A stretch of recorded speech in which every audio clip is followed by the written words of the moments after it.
Hello?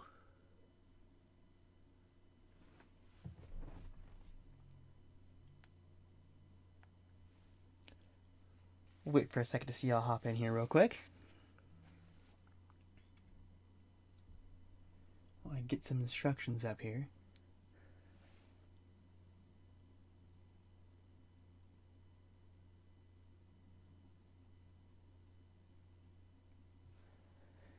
Hello, Lemur. Welcome. Welcome, McFlurry.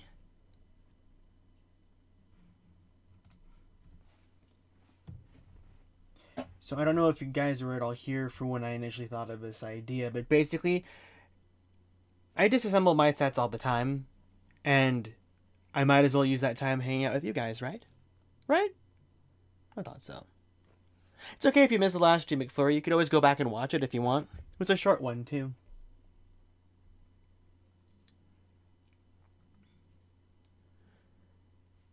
It happens.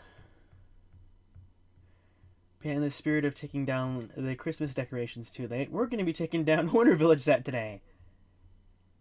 Breaking it to pieces. Let me see where I left off. Oh. I didn't realize I got this far. So I'm one of those weird folks who takes the set apart in the order that the instructions have you build it, just so that it's easier for me to build later. I know where all the parts are and such, instead of putting it into like a big gigantic bag or whatever. If I had it my way, though, if I really had it my way, welcome Just a Banana. If I had it my way, I would just store it assembled, but most people don't have that kind of space. But it's also cool that you'll still get to see some of the build techniques that were involved in the building process. It just won't be as thrilling as watching it come together. It'll just be breaking it apart into pieces and such.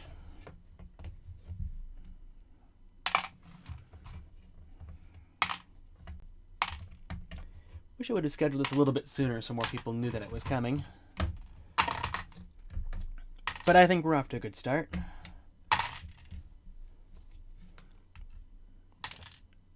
The craziest story, McFlurry, go ahead and tell me. In the meantime, I'll tell you that we'll probably talk about the rumors that have been going on around. There's a bunch of new set information, well, rumors at least, that's been going around that I think might be worth talking about for a little bit. But I'll give it a little bit more time here. Wait for more people to hop on in. People are just getting out of school and off work, so might as well give them just a little bit of time to hop on in, right?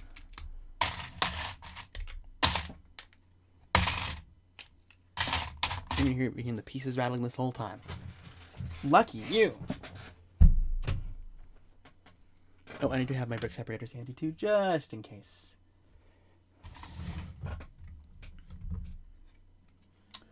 Let's see what else. Okay. You're fixing a Mach-E today, a 2024 style Zane mech. Ooh, is it inspired by anything specific, or are you just making your own creation there, Lemur?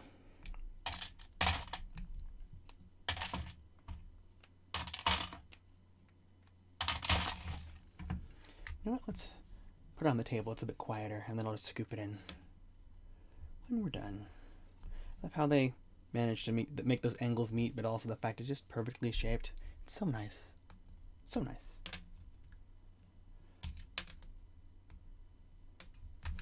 Oh!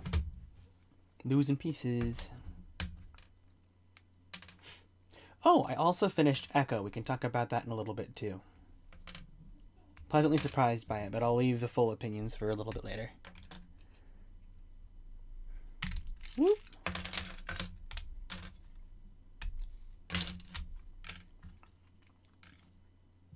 Come on. There we go.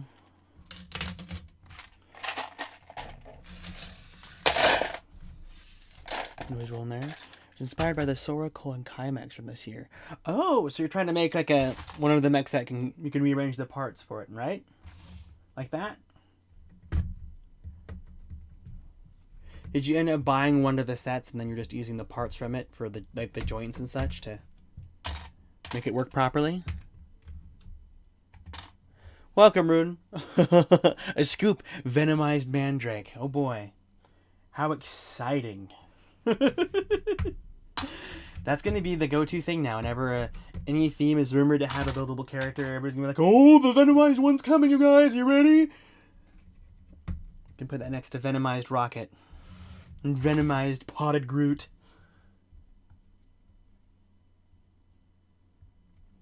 But yeah, we'll talk a little bit about set rumors here shortly.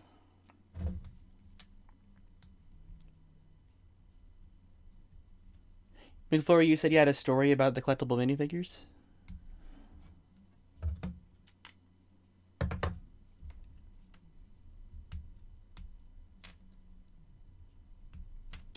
It's so weird. When building this Winter Village set, it's such a contrast between it and the Elf Clubhouse. And they're made by the same designer. So it's really weird how, like, okay, that just kind of felt like, oh, it's a little house, whatever. It has a really, really dense chimney for some reason. But then they built this designer, Chris McVeigh, made this set here. And then this actually turned out quite well in comparison. And now he does some of the modular buildings now, too. It's crazy. Oh, okay, McFlurry, you bet. It was quite the contrast, and I remember that he's an AFOL, so he has a lot of mocks that he has on the internet. He's the guy who invented brick sketches, so his style is very specific. But I wonder if they'll have somebody else do the Winter Village this year. Now that he's just so around the whole, he's everywhere in the company right now, kind of like how Jamie Berard used to be, with the modular buildings and a bunch of other themes, and then also like with stuff like, who's a good example? Marcos Besa. He's a little bit everywhere.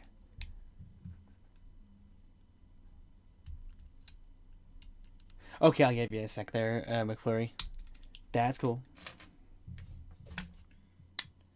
Also nice is that this is a set that was made after 2019, so all of these brown pieces aren't going to crack. Happy, happy day.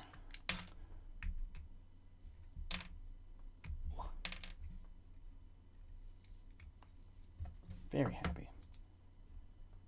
I'm so worried about the day I eventually decide to rebuild Middlebeard Sea Cow, because that thing is almost exclusively reddish brown pieces, and it's all pre-2019 reddish brown, and oh, I'm so scared.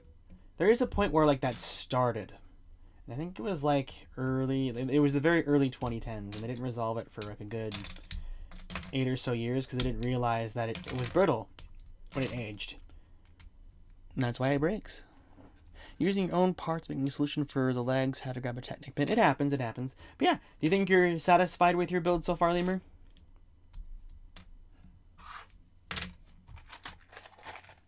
I sure hope that you are.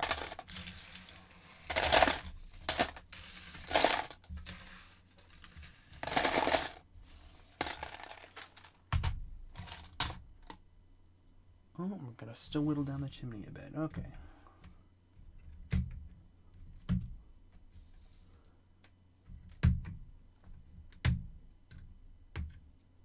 Did they go fix the brown metal bricks in 2019? That is when they fixed it, yes, or that's when they supposedly fixed it. Because there was a point where, because every single Winter Village has reddish brown. Winter Village has reddish brown pieces. Excuse me. So there would have to be a stopping point, because I haven't had the brittleness issue for anything beyond that.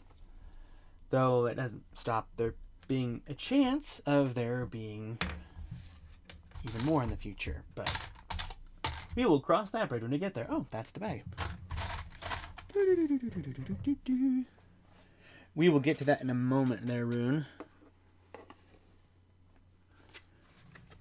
Good, I'm glad that it's satisfying your wants for it there, Lemur. Good.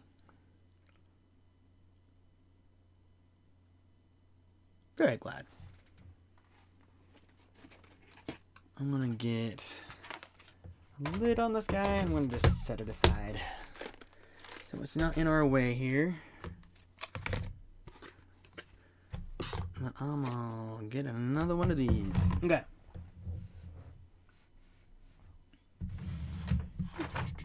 Ooh, I don't want to tear my background. Huh.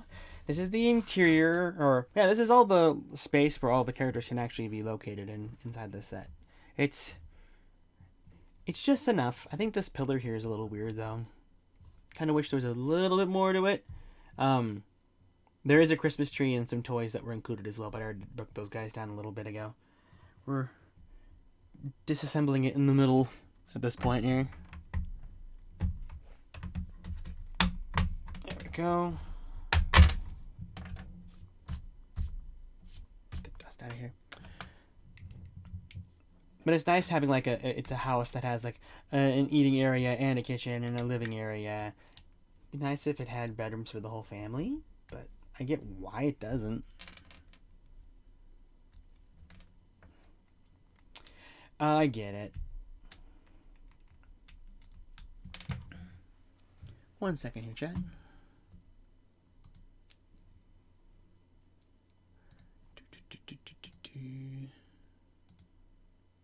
Okay. I want to see if that changes anything. Okay.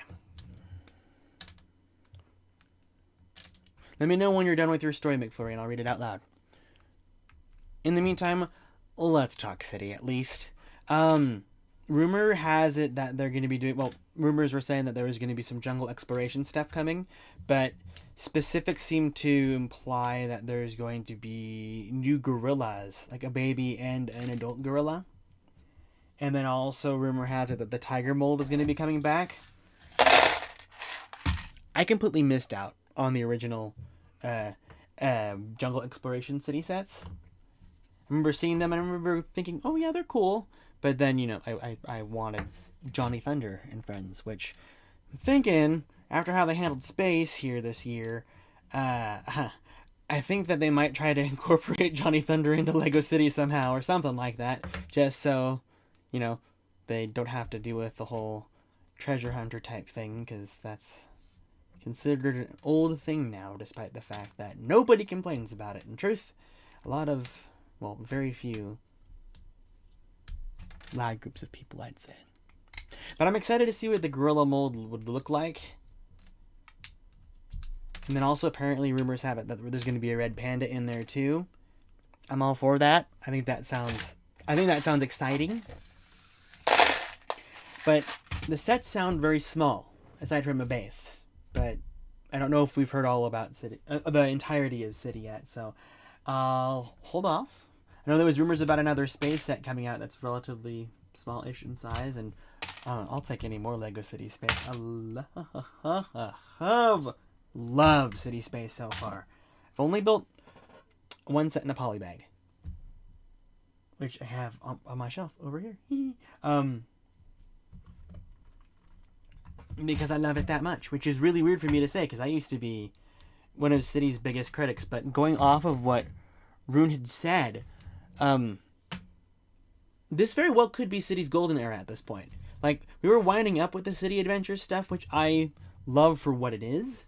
It's basically the only answer Lego has had to doing an action theme of sorts within City, and then the show was very satirical. It was very clever for a younger kids show. I watched it, if that tells you as much. But, and the characters are great, but, you know, things move on, I guess. I know they're trying to make a little bit of a story right now with some shorts that are on YouTube, or a mini-series, not quite shorts on YouTube, you know. But what, we're getting space, jungle, construction. Apparently there's going to be a Lego City crane for the first time in like 20 years. People have been waiting for another Lego City construction crane. If those rumors hold out, I might have to partake. Like, that excites even me. Is that weird? It's just a construction crane, but it's also why I like the Bricklink Designer Program construction site as much as I did, because it actually had one. It's probably also why it's so expensive online, because I didn't... See, I liked it, but I didn't get it. And that I regret that. But they're also doing, there's a dock, I think, like a container ship dock, which that's also been a while since we've had one of those too, so I'm looking forward to that. I'm really curious if the jungle exploration stuff is going to have the same logos and iconography that the underwater and Arctic exploration stuff had.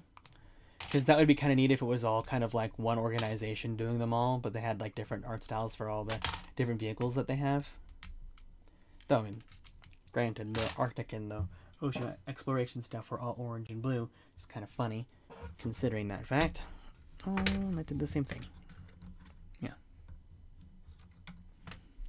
The $20 Starship is one of the best ones they've ever made. Well, I have the set. I've been waiting to build it until I have a good moment to do so. That is not where that's supposed to go.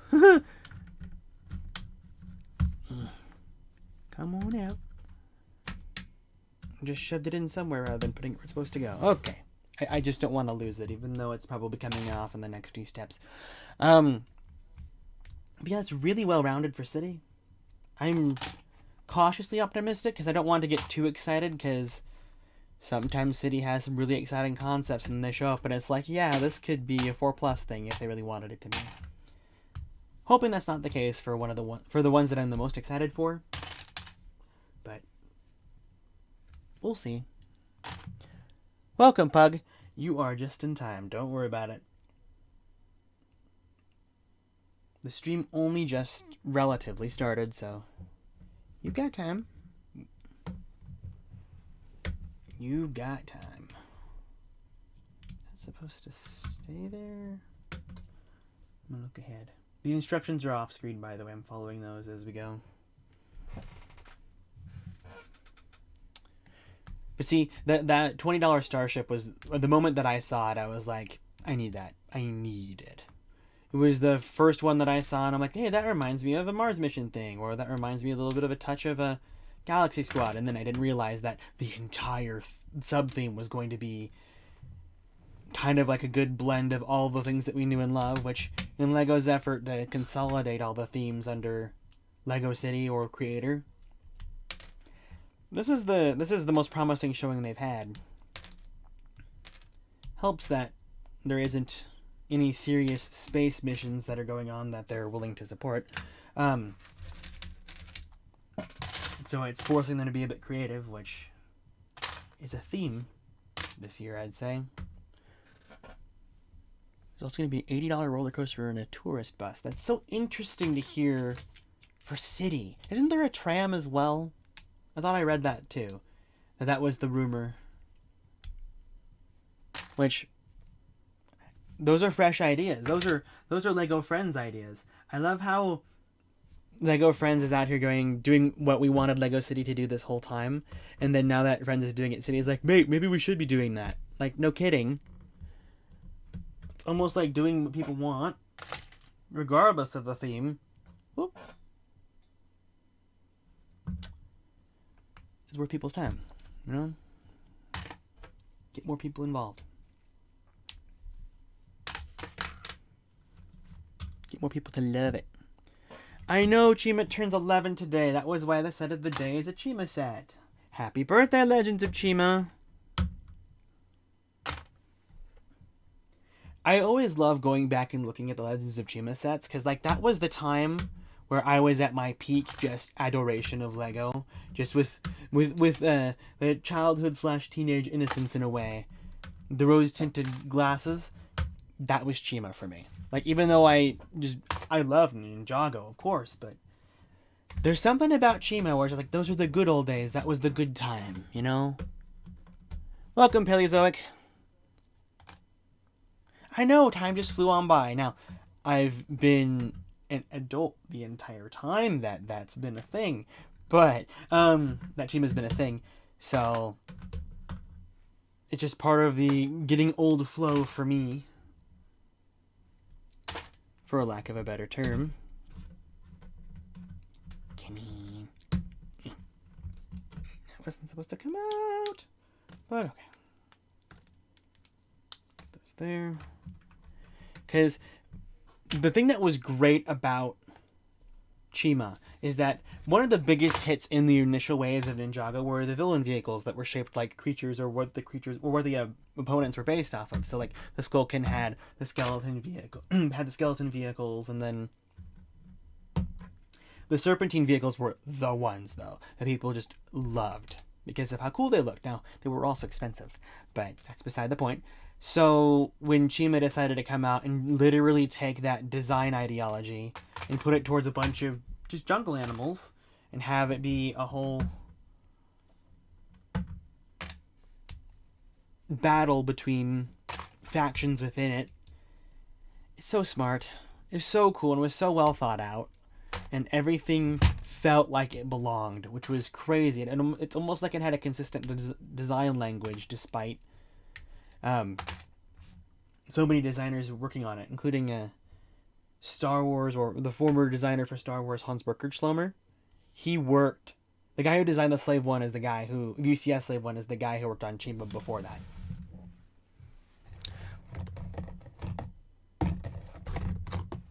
Welcome, Spoos. Hi, Panda. I will return after the stream to watch it in reverse, so it's a building stream. Yay! Well, I didn't quite start disassembling it from the beginning, so you'll get to see most of it. Right issue for Wax Pack Tracker. It's a smaller but infinitely better version of Ninjago Skull Truck. Yes, it is. Yes, you understand. You understand. The Wolves had some of the coolest, and I do mean the coolest vehicles. The command base that they had, that split it into like the 5 vehicles or whatever, everybody thinks that's ugly. But everybody who owned it, they know the truth. That set is amazing. Amazing.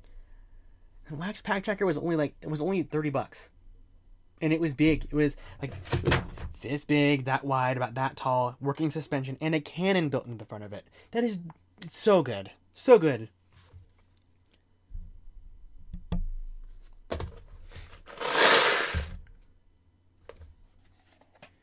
I did try to mute that, but I guess it didn't work. Oh well. See, I leave it in the big container if it's a big pile, but if it's a small amount of pieces, I'll just put it in one of the small ones. I only have so many of each. And another big bin. Ta-da! Get a drink of water.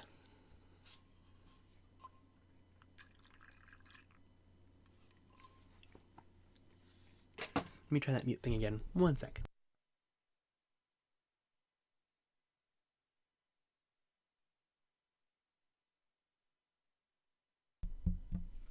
Welcome, Oaktown. Glad that you're unlurking. Stay a while. Enjoy the fresh disassembling air.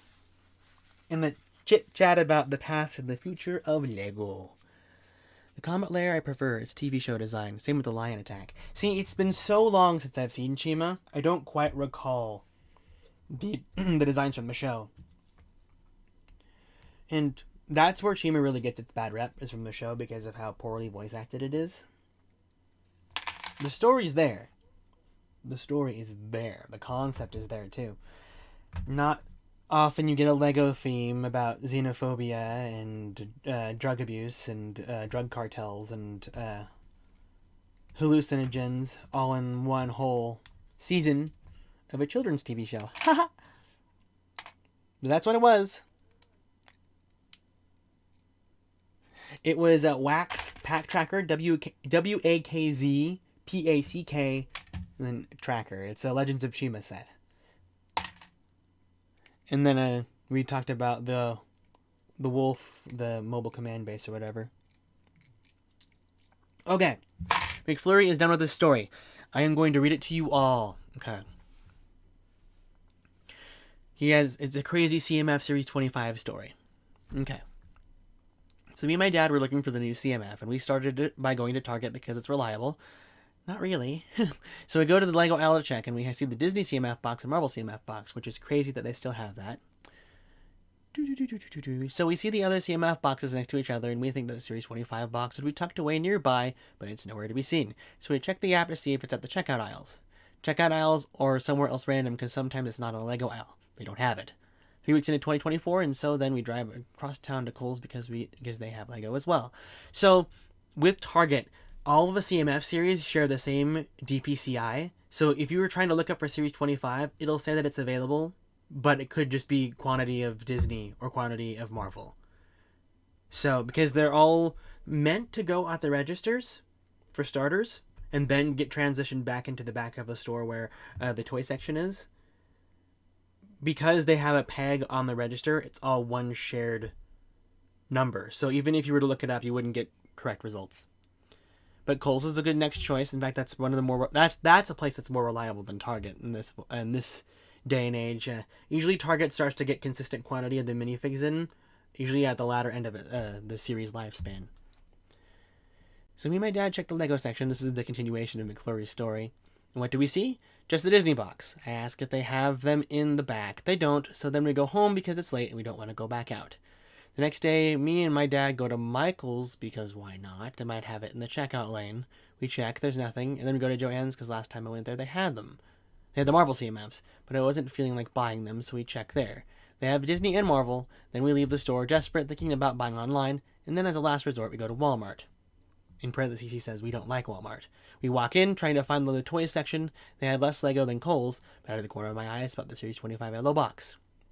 My eyes widen, I get super excited, rushing to the box, just to see that the box is flippin' empty.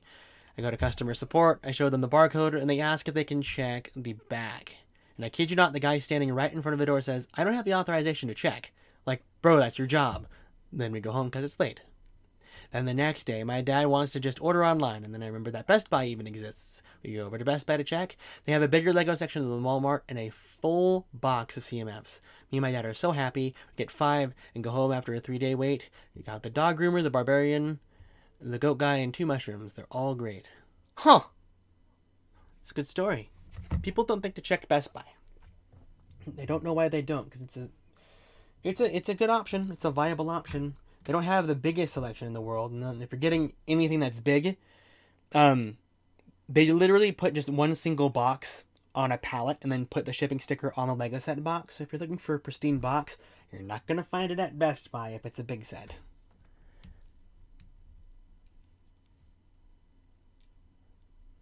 So my Targets didn't have a single CMF Series 2 for Marvel. That's because they likely got one shipment of it in and then called it good there, and there'll be more coming up later within the next couple months, because usually around holidays, they tend to stock up on collectible minifigures of previous waves at their checkouts. Because when Marvel came out, right as the start of the holiday season shopping began, every single register at my Target had Series 24 on the pegs, just because, and they got hundreds and hundreds and hundreds of them just to have them handy. Bye, Lemur. Thanks for stopping by. Professor Pug, McFlurry can't feel through the boxes. I'm sure his fingers are okay, but, you know, he can't exactly do much about that. Unfortunately. It's a cute little piece. I need this piece though. Ugh.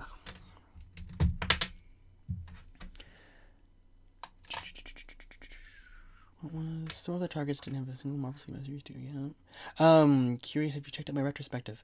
I will be very honest with you, Paleozoic. I don't go shopping around to other Lego YouTubers very much. So I personally did not know that you had a YouTube channel where you had content up on it. I'll see if I will remember, because I have a very poor memory here. If I remember, I'll take a look. No promises though, unfortunately. I am a bit busy, but I'll see what I can do. We'll see what happens. I remember looking everywhere for the first Marvel CMF and ended up finding them in a Walgreens for $4 each after they retired. I was so close to buying them online, but I'm glad I waited. That's some risky business there. Waited that long? See, my Marvel CMF story. For Series 1, that was right before I moved out of the state that I used to live in, and I had just left my job working at the Lego store. But for that launch, I decided to go to that Lego store and pick up the CMFs that way, because I wanted to make sure that I actually got them, because I was worried they'd be impossible to find, and I was only partially right. They became easier to find over time. But it was weird, because I had already technically said my goodbyes when I went to the store anyway. They were happy to see me, which was nice, but I guess it's a little awkward. But only just a little.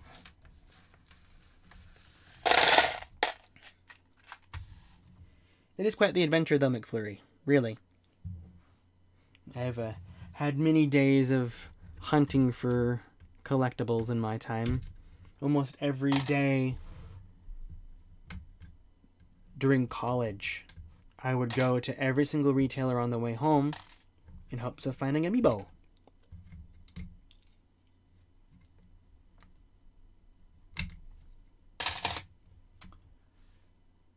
It was an adventure.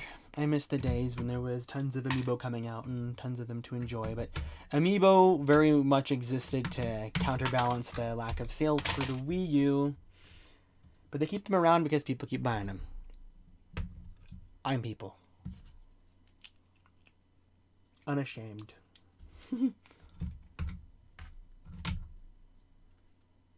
No shame at all. I wonder if Kerboyo has finished his comic. Wasn't he in Combo? Were they both working on one together, or was it a separate thing? And they just happened to be working on a comic at the same time. I forget. I got the brown spaceman at a Dollar Tree. Wish I also got the Falconer and the Orc. Yeah, that was a pretty solid CMF series, come to the thought of it. Nothing too crazy, but it was good. Use this. Brick separators are so handy, chat. Like, I've already damaged like the nail on my thumb a little bit. But you know, that'll how do we do this? There we go. Yeah. It's damaged, I didn't break it. That would be far more painful, and you'd be able to tell.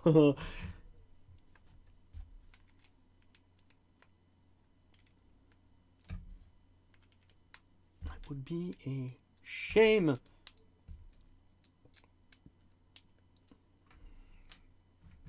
I have to ask. Excuse me. I have to ask. Did you look at how my throat's recovering and all that stuff from the cold and all that I had?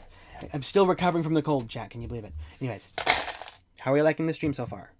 I know this is different than what I normally do, but we're hanging out. We're enjoying our time, right? I want to hear from you.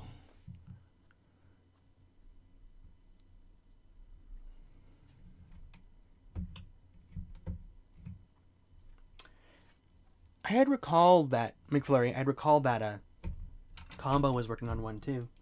If you were here, maybe he could update us on that. Either of them, really.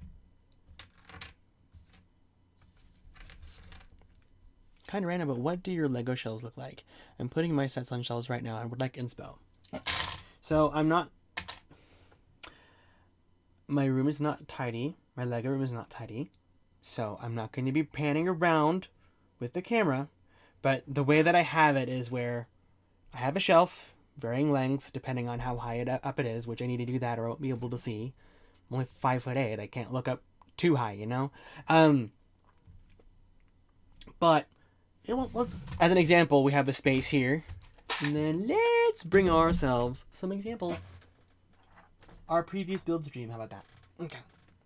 And what I'll do is I will just lay them out on display like this. Just so that we're using up the space that's there, but not necessarily putting them in space-occupying battle scenes. Except maybe the minifigures, maybe. I'd probably put them head-to-head if I wanted to, but that just depends on what the selection of minifigures I have would be like. So it'd be basically like this, but across an entire shelf.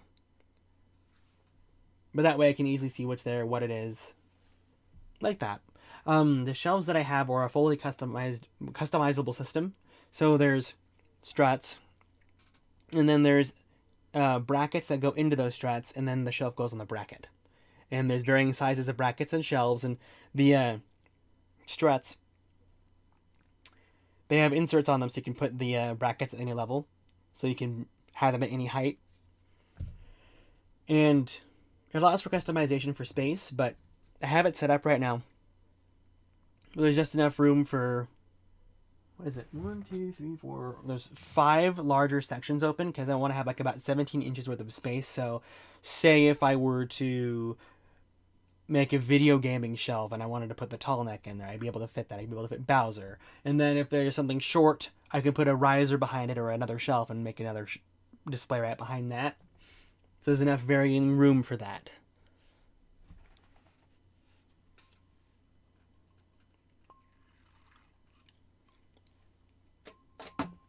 And that's basically how that all works. One of these days, if things end up getting tidied up, maybe I'll do an overview of my shelves. I make no promises, as I more just want to focus on the world of Lego as opposed to just my little world of it. Maybe I'll share more. We'll see where everything goes. We'll work from there. Basically, I need your guys' input and your encouragement if I'm going to even bother. Because you people who watch the streams, you're the homies. You're not just, oh, I watch your videos sometimes. No, you're my people. You're the people who I would want to do better for, you know? Which is why I ask if the stream is good, and you responded, and I'm very appreciative that you are quite fine with how the stream is going. I always worry, because you never know, you know? Let's see. More streams is a reason to get the emojis. I know, right? More streams also potentially means more people joining the, joining with the membership. But, I gotta stream more. Make it more valuable to people, because if streaming is one of the biggest parts about having channel memberships to begin with. But, if I got into a really good habit of being proactive with my videos, then maybe I could, do some videos in advance and you guys can watch them early or something. I gotta not have a job to worry about. But until the YouTube channel can pay for itself, which will still be a very long time, by the way, unless for some reason I just somehow blow up overnight, which, please. Then, yeah, content would be very different from me if the YouTube channel was fully sustaining me the whole way through. Because if I just had the YouTube channel, then I can literally work on the YouTube channel the whole time. There'd be more streams, which I'm working on. There'd be more videos. There'd probably be a consistent weekly short. Which is a weekly short and at least one video I could manage. And maybe a stream or two. But I'm trying to work towards it, because my goal was to get to 50K at the end of last year, and then there was a whole 2.5 months I didn't upload. So my bad, but we'll work from there. I will say there's been a lot of traffic on my videos as of recent, not just shorts this time, which I really like that's happening. It means that people like my content, and that's what I like to see. That is what I like to see. It's very gratifying when videos take off. It means I'm doing the right thing. How do you know so much about Lego? I watched both parts of the Doodle Bricks podcast that you were on and was shocked about how much that you know about the company. Hello, Pink Eyes. Welcome, resident hater of the Evo joints. How are you? You watch my videos sometimes, Pink Eyes, but you could watch them all the time. That you could be the one, Pink Eyes. It could be you. To answer your question, though, Oaktown. So, I have been a fan of Lego since I was 4. I did not have a dark age. I just went straight through it. As an adult now, I'm old enough to have started a family several years ago. Just so we're clear, I haven't though. Just I'm focusing on me first. But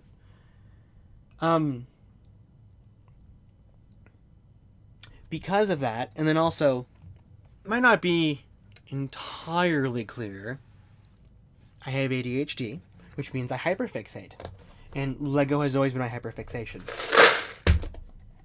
Which, hyperfixation isn't exclusive to ADHD, but still, you get me. So that's why I talk fast sometimes. but also like that's why I'm very big on absorbing information, you know, because we were talking about this the previous stream. My brother is big on Pokemon, and he tells me all this stuff about Pokemon. I couldn't care less about it. Do I remember most of it? Yeah, that's just because that's how my brain's wired. So whenever I learn anything that's interesting about Lego, I tend to retain it. So one of my biggest struggling areas in that regard is remembering the variances of different outfits and licensed products and such. So like, I couldn't tell you which Captain America was what. Me who loves Iron Man can point out the most popular ones. Same thing with Spider-Man.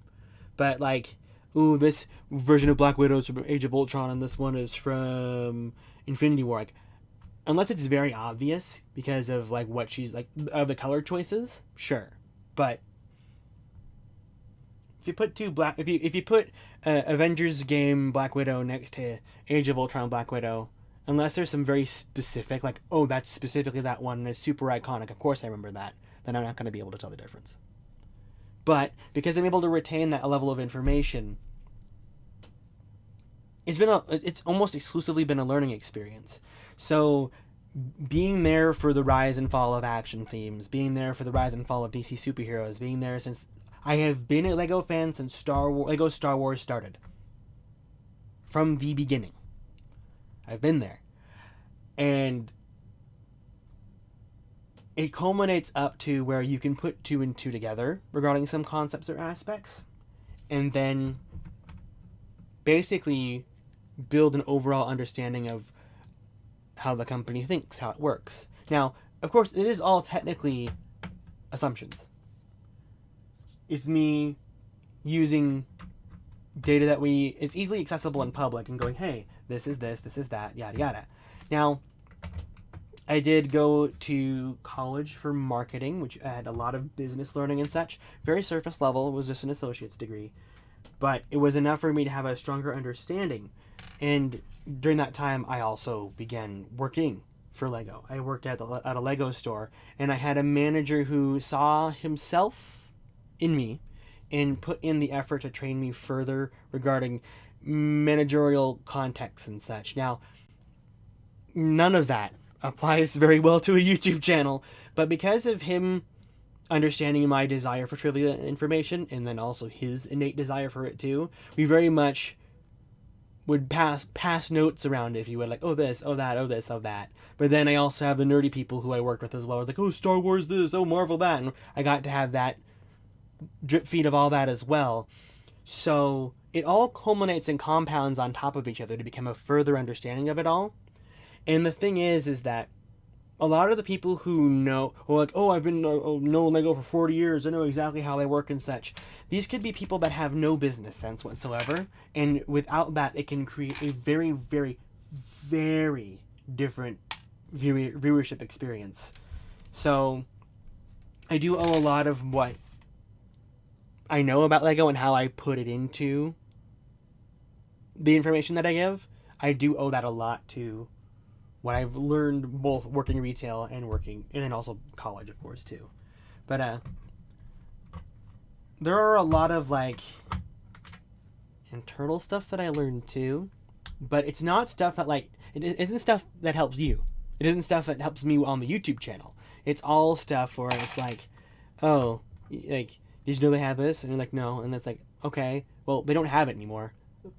It's stuff like that.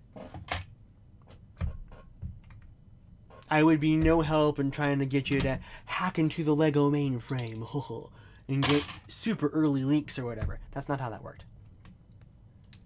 There was a way. I don't think it exists anymore, but there was once a way. If you really wanted to know, you could look it up on the internet. That's not my job to tell you. But yeah, it's just years and years of obsession, Oaktown. Years and years. It's true. It's true, Pink Eyes. I am. How scary is that? Could you be the Green Ninja? No, I'm the Green Ninja. Guys, the Green Ninja is lame. Why would you want to be the Green Ninja? I find the best way to make videos rewatchable is making it timeless. Exactly, Paleozoic. That's exactly what it is. Because all the content that I try to make, it's like, it's either stuff that pertains to a longer discussion, or it's something anybody can enjoy forever. That's the kind of content I want to make.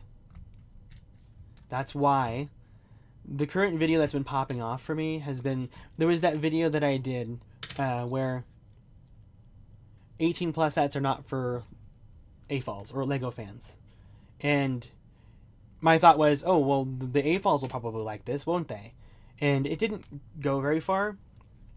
But then around the holiday season, all of who I refer to as the normies, they showed up. Now, being a normie is not bad. Being a normie just means being a surface level Lego fan, where you only buy a couple sets a year and call it good, but you still love it for what it is. Being a normie is good. Good for Lego too, good for business, technically as well. But I don't have any say in that regard. And that's been exciting because a lot of people who would not be watching my channel are getting it suggested to them in their YouTube feed. And like, oh, hey, you just described me perfectly. I only have these sets and I'm perfectly content and I'm considering these, but you know, they're big. People like that. And then there's people who come in and it's like, yeah, I've been collecting Lego since I was 5 or 50 years old. And like, you don't even know half of any of this works. And it's like, no, I think that I'm quite well versed in this regard, but I try not to fight with those people, because either they're right or they're right. They won't take no for an answer, because they're older and smarter er than I am, right? It's not like they had the internet for most of their life. I'm being bitter. I'm gonna stop that. Uh-oh, you get a Mint Mobile ad? You poor soul.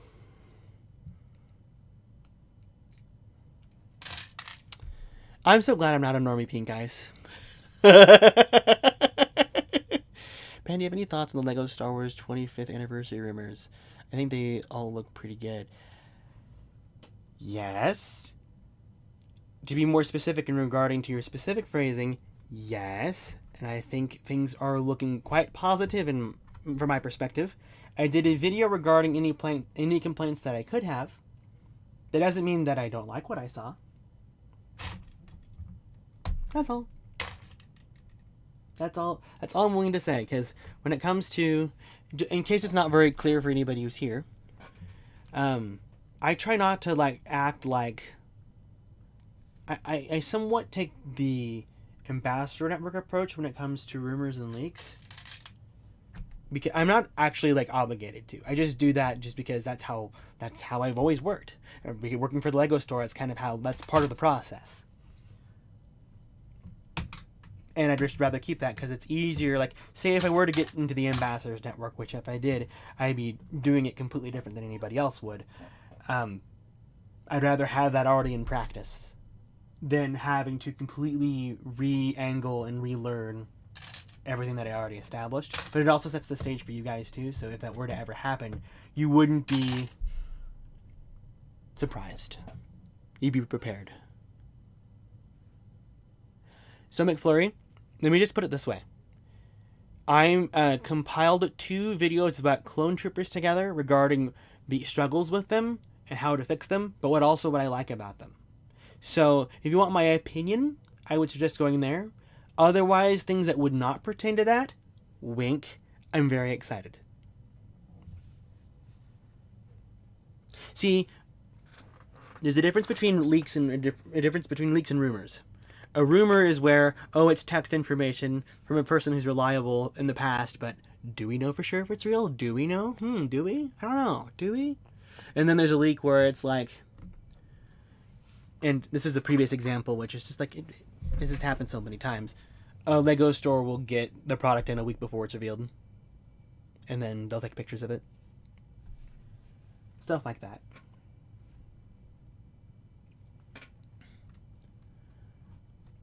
Most anticipated set for the summer. Ooh, well, according to rumors, the set I'm most anticipating is the Great Deku Tree. If it even exists.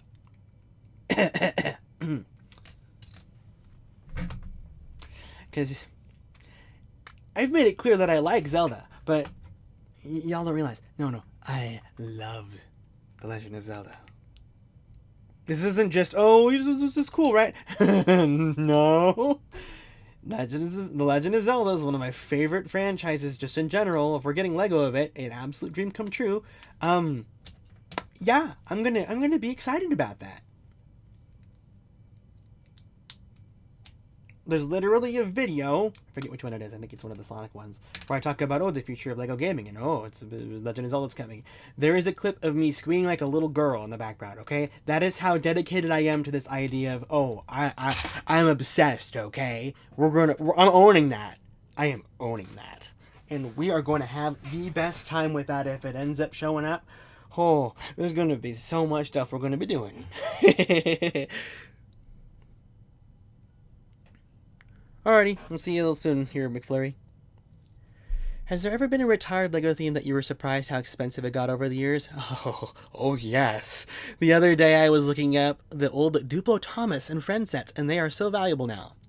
So Duplo Thomas is so valuable because of the fact that it's Duplo Thomas. Those are the biggest, most accurate trains of Thomas that you can get without making a customized, or actually owning one of the puppets or whatever, which I don't know how specific that goes. I'm not a big Thomas the Tank Engine kind of guy. But the Friends ones especially, we're starting to hit that stage where all of the girls who grew up with Lego Friends, base Lego Friends, are adults now. They want the good stuff. And Lego is literally right on top of it going, here's a $200 set that's all the 5 friends grown up here, and they're all having a party together. They nipped it in the bud perfectly. Now, of course, because they're so expensive now, because they're so old at this point, the whole nostalgia thing is a factor at play now. And they're really expensive. But, the theme that surprised me the most at how expensive it got over the years is Lego Elves. Oh my goodness. Those sets are disgustingly expensive. And you want to know why? It's because girls love dragons. They love dragons. So there's a whole line of Lego Elves dragons. And they did abso-freaking-lutely phenomenal. And when they stopped, that's when Lego Elves started to wane. There is this set that's called the Dragon Sanctuary, or is it Nursery? I forget which one. It has a purple dragon in it, and it has a bunch of stands and a waterfall, and there's a spot on each of the stands where you can put these crystalline baby dragon eggs on all of them. But it was basically it was an actual set that served as a collection spot for all of the eggs you could collect across all the sets. And it by far is the most expensive because it is the crown. You put the jewels on the crown, right? That is the crown of Lego Elves. And little girls went gaga over it. And I wish I would have gone gaga over it too. It's an action theme but with mini dolls. I regret that so much. Maybe if I get big YouTuber money, maybe I'll make a whole series about Lego Elves and how it's a fantastic action theme. Because it is. They had an animation done by the guys who did The Legend of Korra. And it was beautiful. Oh, I miss it so much. It was such a good time. Such a good time. But it was also during that glut of Lego just doing a ton of stuff. So it's like, oh, here's DC out the wazoo. Here's Marvel. Here's Lego Movie. Here's Ninjago and Chima. And we got all, like, it was the stuff where it's like, hey, we're doing all of these things all at once and we're not consolidating things down. Which really irritates me because that's why there's so few standalone themes these days. They're just consolidated and compartmentalized into the other themes and the like. It's because of that era. But it was a time. Hard for kids to choose. Too many options. Still have to get Breath of the Wild and Here's the Kingdom for my brother. His birthday was almost 2 weeks ago. Like, has he not played them before? Have you played them, Pink Ice?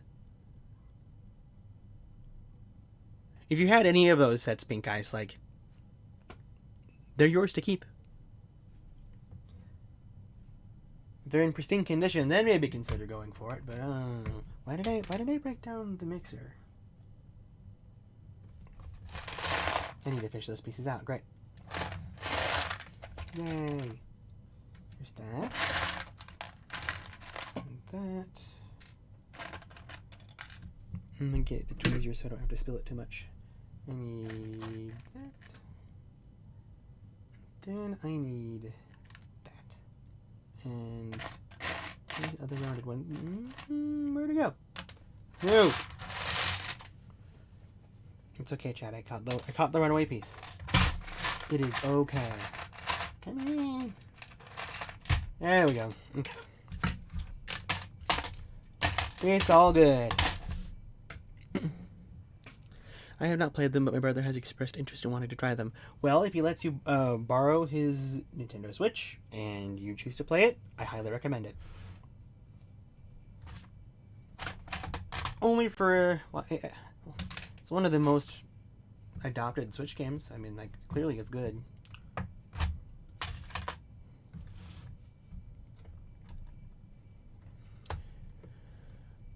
Bionicle G2 has also gotten really expensive. Oh, yes it has. It doesn't help that they ended Bionicle G2's second waves, like the second year stuff. Like the first wave of 2016, they stopped producing them as early as like March.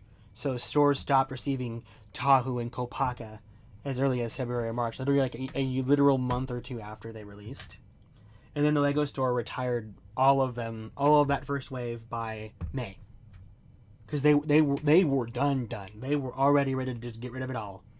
But they still released that last wave exclusively through Toys R Us in the US. And because they only had one production run for all of them,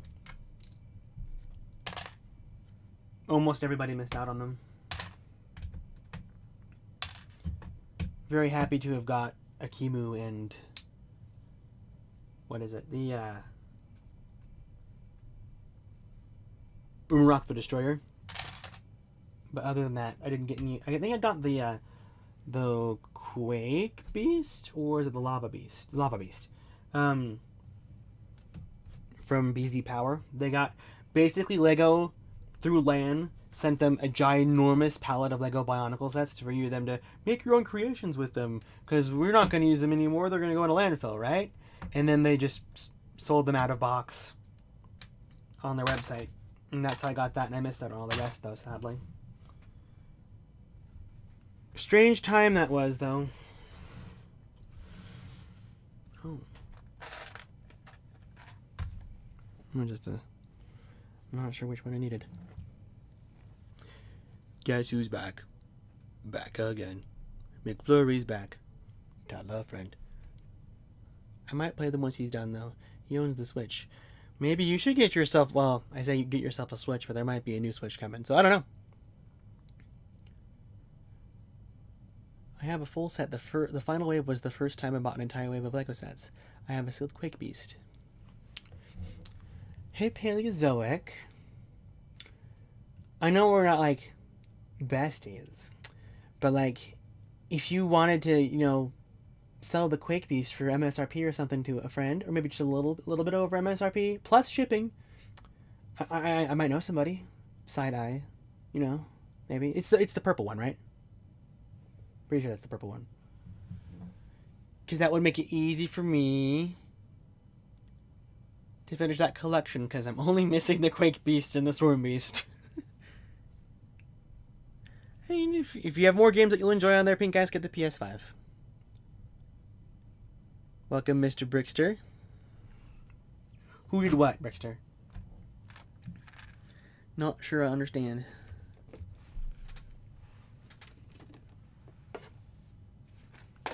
See, I need to get a PS5 here soon myself, because I want to play Final Fantasy when it comes out. We need is it? Well, not is it precious? Completely different game. What were some other rumors that we heard today? Oh. Certified Duplo Bob the Builder moment. I forgot about Duplo Bob the Builder, Gail. Welcome. That was also a great time. I had Lofty, the original Lofty Duplo. He had an extendable crane and the hook too. So good.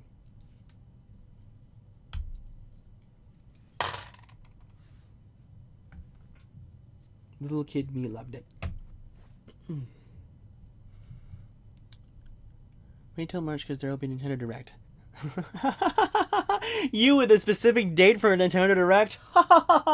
That's so funny. Who lied to you?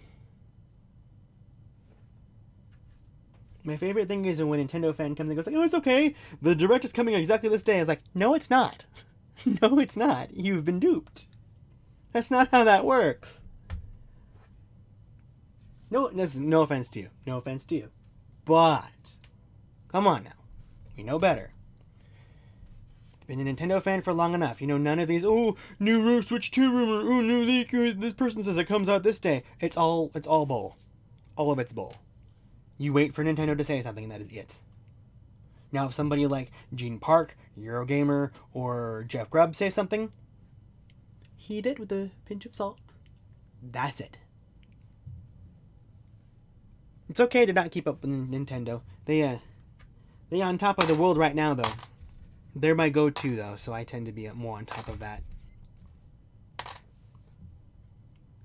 But, you know, I have a PlayStation. I play PC games. I don't exclusively stick to Nintendo. Some people do. They need to broaden their horizons.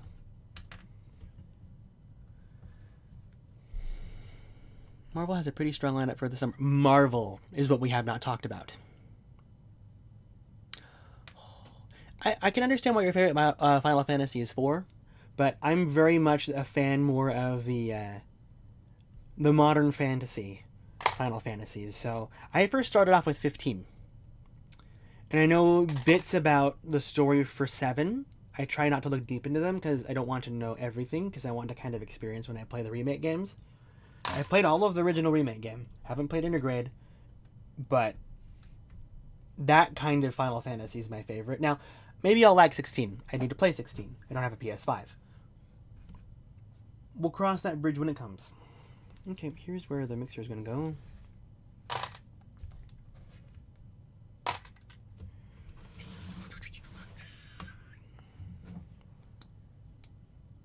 But yeah, I think my favorite I can say is probably 7, even though I've only technically only played a third of it.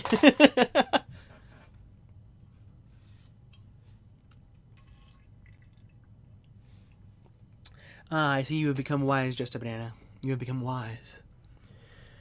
We'll get to talking about Marvel and Creator in a second, because I want to talk about Creator too. My uncle worked at Nintendo, and they said they were remaking Golden Sun. No, they're not. They just put it on NSO. The whole reason why they didn't give us Mario RPG after all this time is because they remade Mario RPG. There is no Golden Sun remake. There is not. One sec.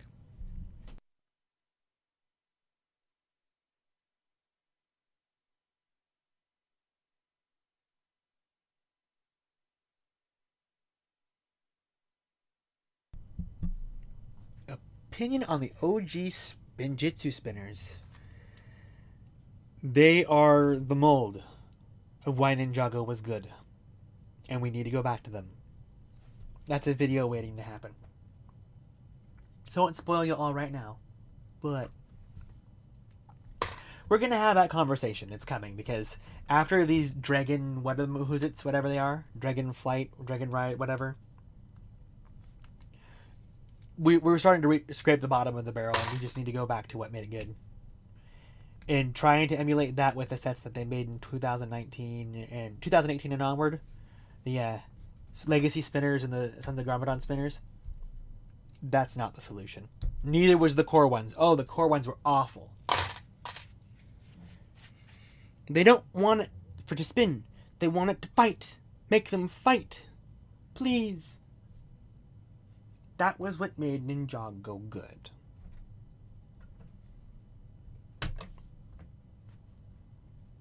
I'll go more in depth in a video, because honestly that's something that I've been wanting to talk about for years at this point. Just leave those there to remind me. One day. I need...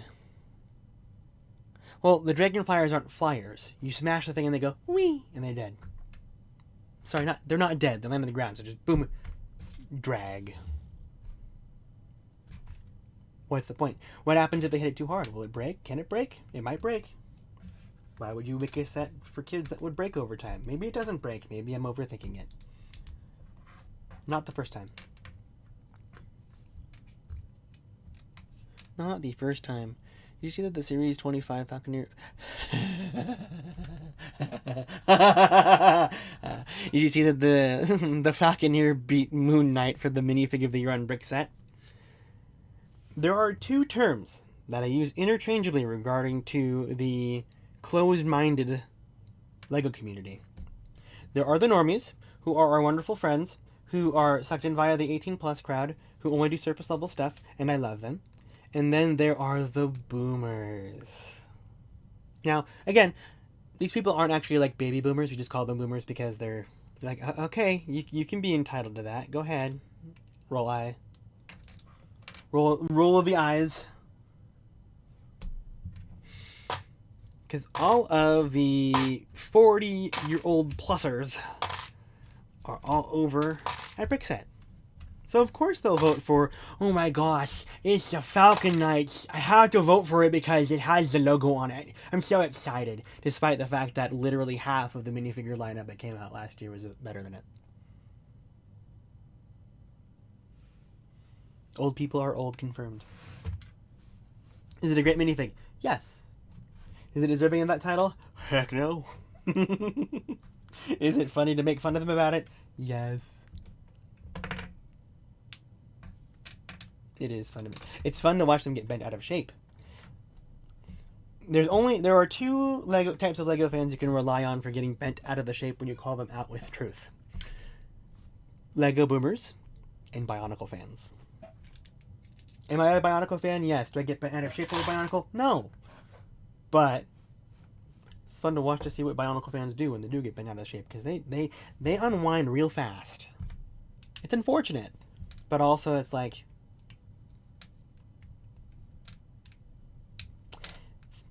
borderline fantasy land, okay? Oh, they gotta make me make all the original Bionicle figures. I'll buy them all over again. No, you won't. You didn't buy the new ones for $20. If they brought back all the old molds and made the canisters and everything, they'd be $50 a pop. And you wouldn't buy them all. That's how that's going to be. That's another video. I won't be as sarcastic, though. I'm being sarcastic right now because I can.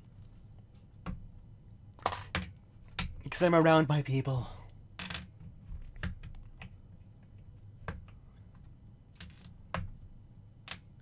Okay, back to... That what made the spinners good is a cheap way to get minifigs. One reason I find Chima failed. So Speedors and also Ninjago were very similarly priced. So that's not why Chima failed. People are like, oh, Chima failed. No, Chima completed all 3 of the years it was supposed to. People like to choose to ignore that. But no, Chima finished. Did they plan for more? Well, of course. Like, if you want to have the next Ninjago, right? You want to prepare for that. Makes sense. But no. Chima did everything that it was supposed to do. It did everything it was supposed to do.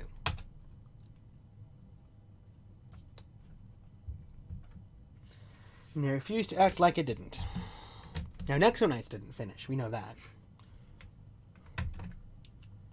Different story, though. I like normies because I can brainwash them into my niche original theme knowledge. I know, isn't it great?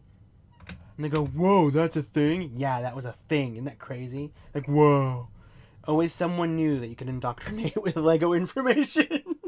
It sounds wrong. But it isn't hurting them either. But it's fun, to quote Squidward.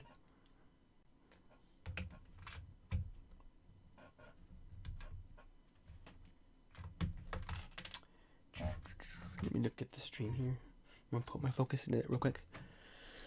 Didn't Chima have those Speedors? Yes, or whatever they were called. The cheapest way to get Laval and Krager in year 1 was $30, which is still pretty great because you had to spend $20 to get what, a J minifigure on its own. Although he was in the bike though, so yeah, I know, I see what you mean. But then people are like, oh, I want Laval and Krager. Like, of course you do. It's why they're together in one set.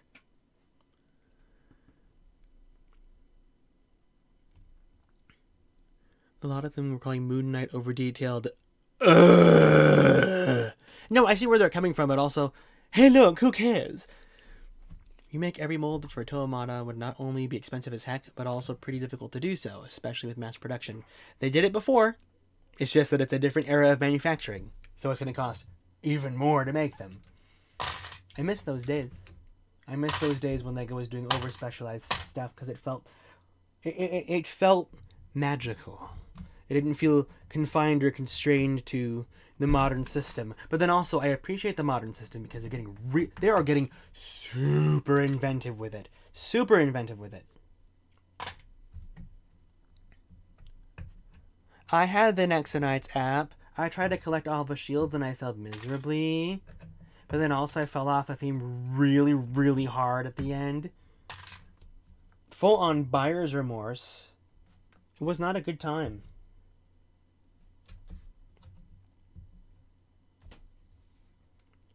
You found Spyrius.com, didn't you, Pink Guys? Had all of the shields on there. Every single one of them. Even the ones that didn't actually exist physically. They had them on there because you could just pull them all from the app. It's a crazy how it's just a fancy QR code system. Was all that Nexonites was. And it worked. May we forever be separate from app integration. App integration kills. And I think they finally know that now after like the 4th try.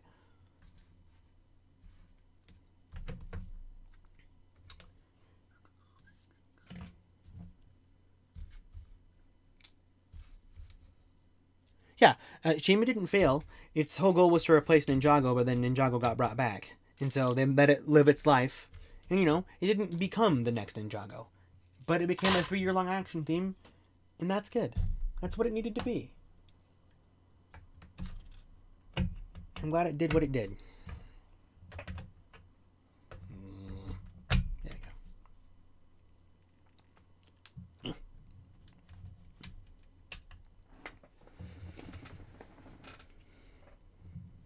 Yeah, I hated that multiple scanning thing too. It's been a bit since I thought about that game. Goodness. I think it was called Shield Powerless, but I think it was run out of Spyrius.com. I think. So, speaking of being innovative with the current system of pieces, let's talk about those rumors for LEGO Creator.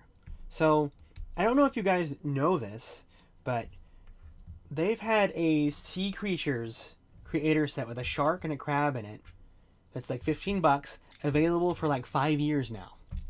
Because it sells that good. It's like the Mighty Dinosaurs, the green dinosaur Creator dinosaurs. It's the exact same situation. Living its best life out there. Welcome, your average Lego man. Thank you for joining our stream. Don't worry, we're continuing. You came just in time. There's more to be had. More to be had indeed. But rumors of a new Sea Creature set implies that, are they going to finally get rid of that? But then, should they? If it still sells? I'm excited to see what modern Creator theme Sea Creatures would look like. Because to me that sounds like a very exciting prospect.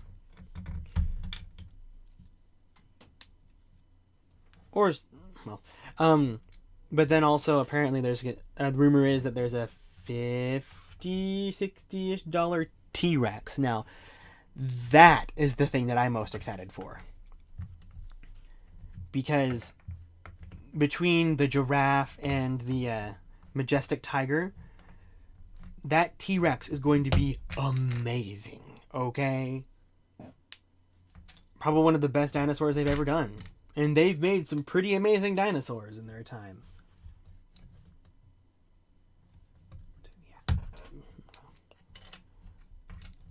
That sounds amazing to me.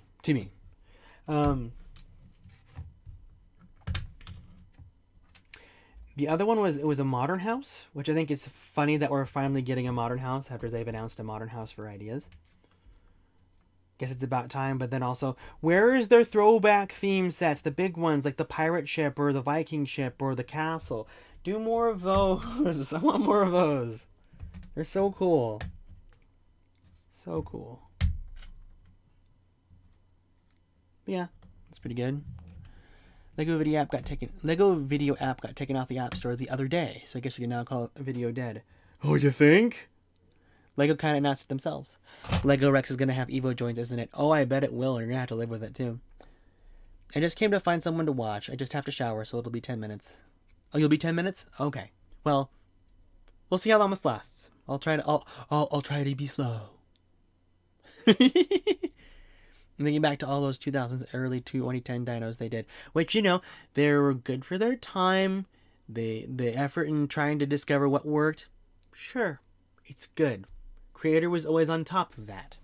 Now that's changed a lot. What do you despise about the Jurassic World line Paleozoic? Let me make a guess. You, judging by your name, you're a dinosaur guy. So I'm going to guess that it's the fact that they're staying constrained within Jurassic Park's depiction of the dinosaurs, as opposed to how we've actually discovered them to actually be. Is that what it is? Or is there more?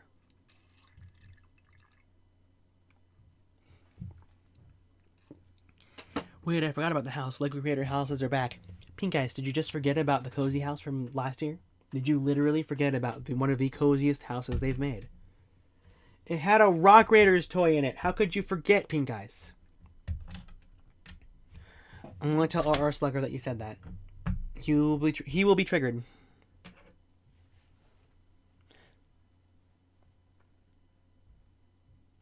Well, see, no, I totally understand Paleozoic, but like, that's the dinosaurs that people like, because they don't want their velociraptors to look like chickens. I'm sorry, but they want T-Rexes to be borderline Godzillas. I get it from the science aspect, but entertainment industry ruined dinosaurs confirmed. Okay, but the prices are crazy for the Jurassic World sets, and I get why. It's because those molds are insanely expensive, and they always make sure that they make a brand new colored dinosaur specifically to force their hand of going, you gotta spend full price for this because we're making a brand new color out of it. I'm just teasing, Pink Eyes. I don't actually have a direct connection to him anyway, so I wouldn't actually be able to say anything, would I? Yeah, contrary to popular belief, Penn doesn't know everybody in the LEGO community. A shocker, I'm sure. See, but then, like, if I like bird lizards, then I might as well just get a Lego chicken, right? They're basically mini velociraptors at this point. With that kind of logic, it's a bit more of a vehicle line than a dinosaur line. Well, that is its action theme shtick there. Paleozoic. It's, of course, kids love dinosaurs, but you can't just sell the dinosaur on its own because Hasbro has the rights to do that. First and foremost. Second of all, it's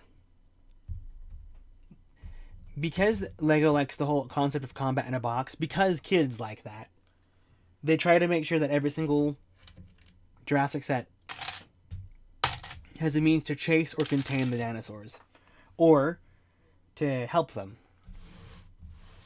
Which I suppose is nice in a way, but... And I totally understand your perspective, but trying to market a dinosaur that no one has ever seen as a velociraptor from the perspective of someone who only pays attention to pop culture, that's not going to sell as easily. And I get that that's unfortunate because it's not technically accurate, but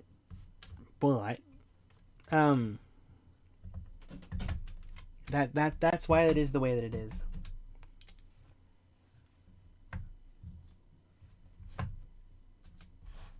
Is it just that one? No, it's that one.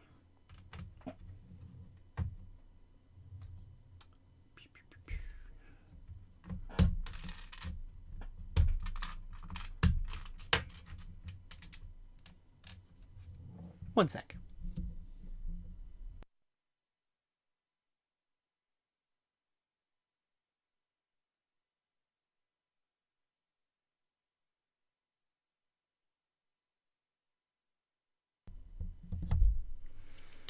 At least the Dilophosaurus set ambush was fairly priced. True. And it's an iconic scene as well. And also something to consider about the sets too is that older people who were there for Jurassic Park are going to expect it to appear like the dinosaurs from Jurassic Park, and more people will buy them because of that. Venomized Lego Chicken Battle Pack. Okay, hear me out. I know this sounds crazy, but I've always wanted a caveman and dinosaur theme where the dinosaurs are like brick built. That's a great idea to have, but unfortunately, the further you go back in history, the more boring it appears to a younger audience. It's why we don't get Wild West anymore. Well, there's several reasons why we don't get Wild West anymore, but hairy man, hairy woman go ugh ugh. Dinosaur made of Lego pieces that you could get in Lego Creator instead. I vividly also remember the Flintstones being on huge clearance when it was going away, but that's a caricature, so it's not quite a fair. It's not a fair comparison, in truth. Venomized caveman. Conflict combat in a box is so satisfying when done right. It's rarely done properly nowadays, so when they get it right with new sets, it makes me so happy. And you wonder why I love the Star Wars 2-in-1 ships, Pink Ice. I don't just like them. I love them. They're so good. Venomized Legacy Card Battle Pack. Make it a thing. That'll make good emotes. Venomized Legacy Kai. Is this the next step they're going to go with, right? Venomize the thing, because that's all they know how to do these days. For as long as we can, Gail. We're going to keep it as long as we can. Yes, chickens are yummy, just a banana. It's true. Y'all want to talk Lego Marvel? Because let me tell you something. I haven't been this optimistic about the prospects of Lego Marvel in several years. It's been since 2021 that I'm like, wow, this is actually a really cool selection. You know, it's a lull year. I said this on my community post. Like, it's a lull year for media, for Marvel in general. So, them falling back on what are the things that people love the most, the Avengers. Might as well go for that, right? But then the rumors of there also being 10-year anniversary Guardians of the Galaxy sets. Oh my goodness. I missed out on all of those. If those are coming, I'm excited. Especially if we're going to get a big Milano like what's been rumored. Because the Benatar, the Orange Guardian ship, that set is so cool. I've seen it in real life, but I still need to build mine. I want to build it so bad. So bad.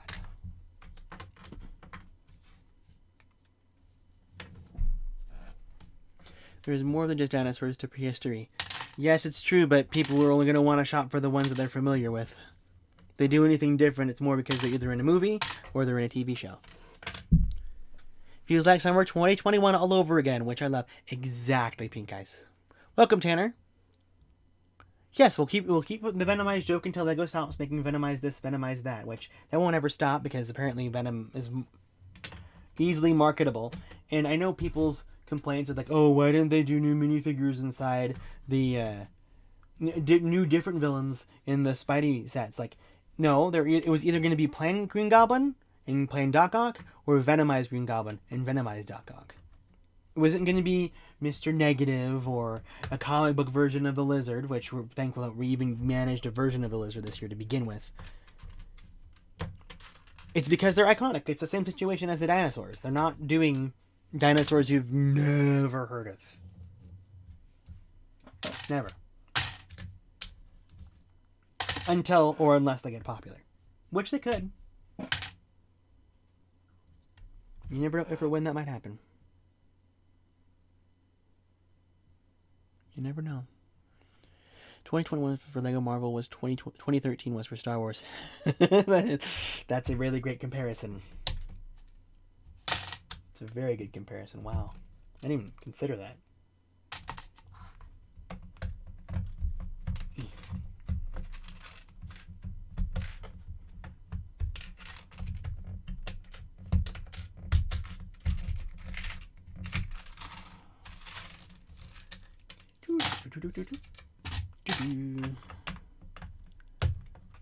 Life size buildable Venomized pen playset. It's that one picture of a Raimi trilogy Spidey with his hand out and all the Venoms going all over it. Never mind the fact that I still only have one set from that summer wave. Hey, it doesn't matter if you own it. If you can understand that it was good, then you're good. Right? Welcome, Easy Bricks. How are you this fine morning, evening, afternoon?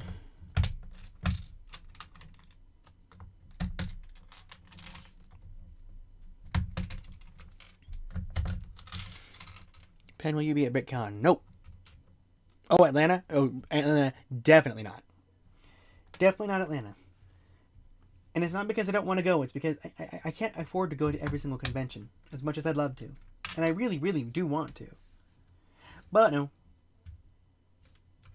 Sadly, if I'm going to go to one this year, I won't even commit. I don't want to get anybody's hopes up.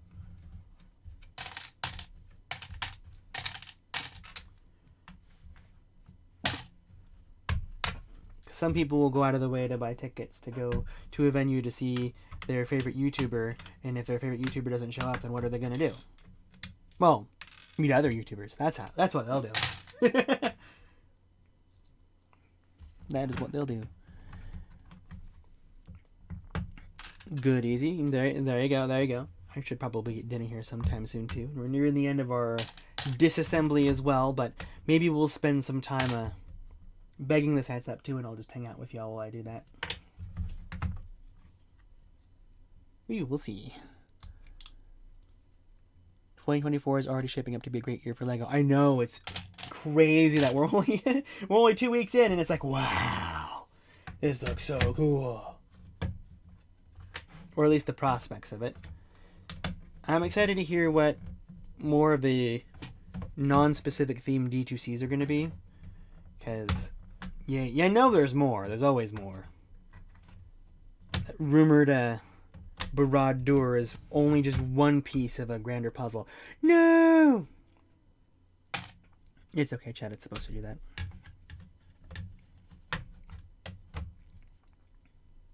Let's get that sucker in there. In. There we go.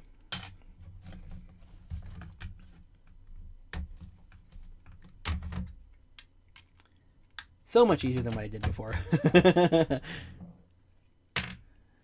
Shrimp and chicken and vegetables. Good. Welcome back, your average Lego man. Rumor is that Minecraft is getting an 18+, which I'm interested. I don't get a lot of Minecraft sets. But if it's getting an 18+, oh yeah, I'm interested. It's just the entire last bag, and yeah, it is. Okay. We'll just keep piecing it apart. We do need an Adventures D2C. You are literally speaking from the inner parts of my soul, Paleozoic.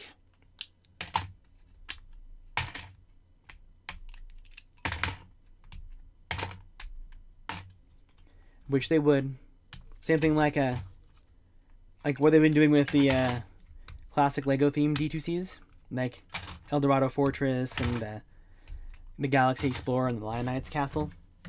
That level of adventures set. That's what I want to see. With Lego Minecraft, I know that a lot of the sets that have been rumored are looking to be fresh, which I love to see for Minecraft, because this year has already been pretty fresh for Lego Minecraft, all things considered. But man, it could get really good.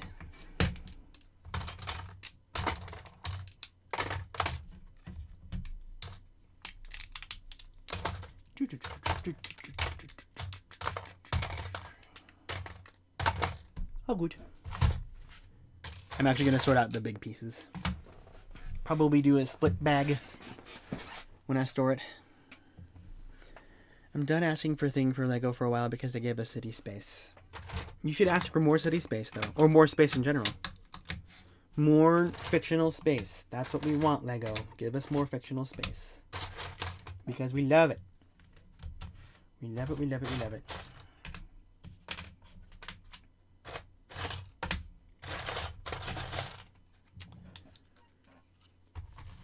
What should be remade? Personally, I think that they're going to need to invent their own ancient structure and then have the main trio explore it for adventures, and then have Sam Sinister be included as well, because they're not going to base it off of any specific culture at this point, because there's this whole discussion regarding how the treasure hunting thing is in some form, I can't really fully speak for this, but they refer to it as a cultural appropriation thing. I'm not too well versed, so I can't really go too much further than that. And in typical business people fashion, Lego doesn't want to do anything that could imply that, which I didn't realize that until after they released Indiana Jones sets, that would be a comment that only like a couple people would make. But you know, all it takes is 2 people to complain about something that's considered a world matter, and Lego like, no, it's gone, it's canceled. It never existed. Erase it from your brain. And it's usually the coolest stuff. So, like, well, I wouldn't say like. Something that's very akin to that is the potential of who will be included in that hypothetical, or really rumored, Jabba's sail barge. Because if it does not have the necessary cast there, it won't be Ultimate Collectors. It'll just be... Sorry, I had to put my charger in my camera.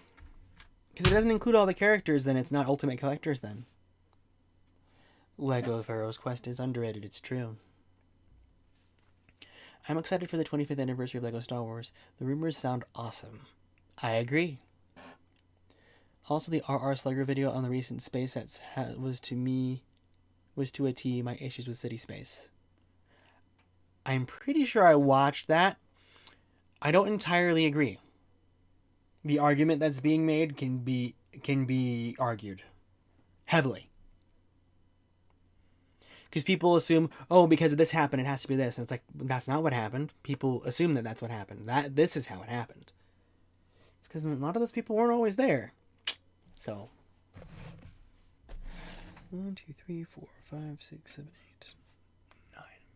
It's 9 bags, right? Yeah, sweet. Okay. I'm gonna leave these here a sec, and then I'm gonna make myself some, label some baggies here. Have a good night, McFlurry. Thank you for stopping by. I'm gonna make some eggs, chat. We're gonna go the whole 9 yards. We're gonna disassemble, and we're gonna get it prepared for storage. I'm getting my scissors out. I'm getting my pan. Getting the tape that I use for labels. Sorry, pen, but I hate war. Not a big fan. See, I get it, but then like the combat angle, I suppose, when it comes to these sets is just... It varies. Dude extremely overanalyzed what Lego Space is, and it came across as extremely nitpicky to me. Didn't like it. Well, I plan to get extremely nitpicky about it and tell you why this is literally what everybody's been waiting for, and anybody who tells you otherwise is wrong. Because it's true.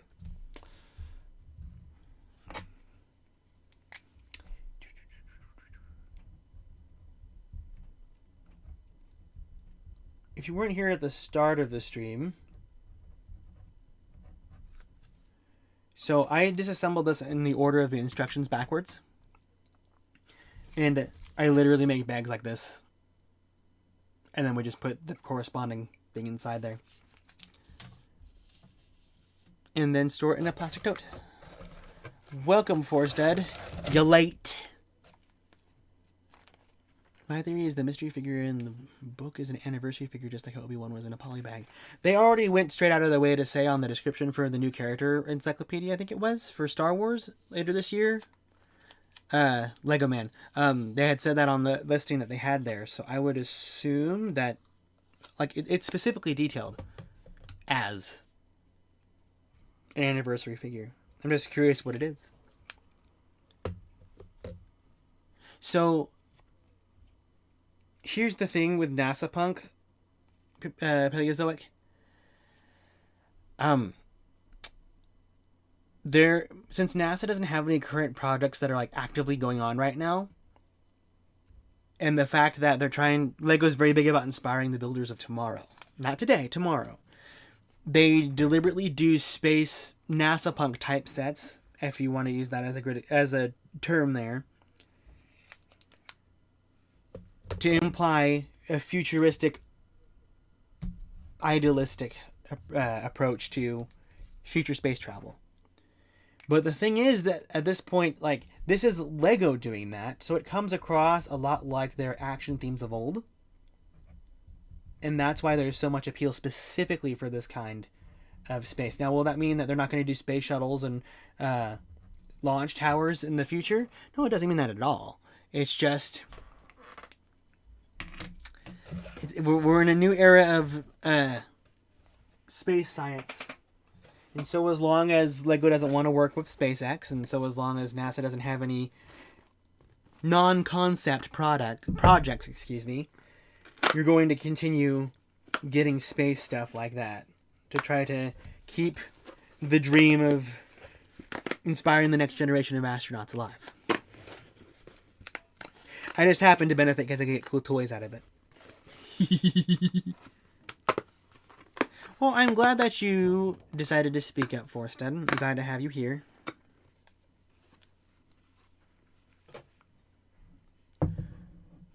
Why can't Lego inspire people on real paleontology?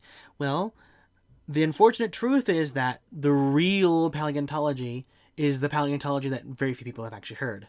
The idea is you inspire them with a fake paleontology to get them into the real kind. So there are a lot of people who love Jurassic Park, who learned so much about dinosaurs and went to study dinosaurs, knowing that Jurassic Park was wrong, but still love Jurassic Park and love the true dinosaurs anyway. Gotta head out. Hope to see you around soon. Have a great night, day. Have a good night, Lego Man. Thank you for stopping by. Or a great rest of your day, I suppose. Don't know when specifically. If there was one thing that would be the cherry on top of all the Star Wars 25th sets, it would be if one of the anniversary figures was prototype Boba Fett from the holiday special. Oh, don't tempt me. Don't tempt me. That's exciting to me. Especially if they're going, if the rumors are true and they're going beyond canon at this point. Oh, yes. I would love that. Concept art Luke would be pretty cool to get as a minifigure. Ooh, a Luke Starkiller minifigure? Oh, that would be so cool. So cool. Forstud is a mock builder on Instagram and a very good friend of mine. He's been very popular in the LEGO community for many, many years.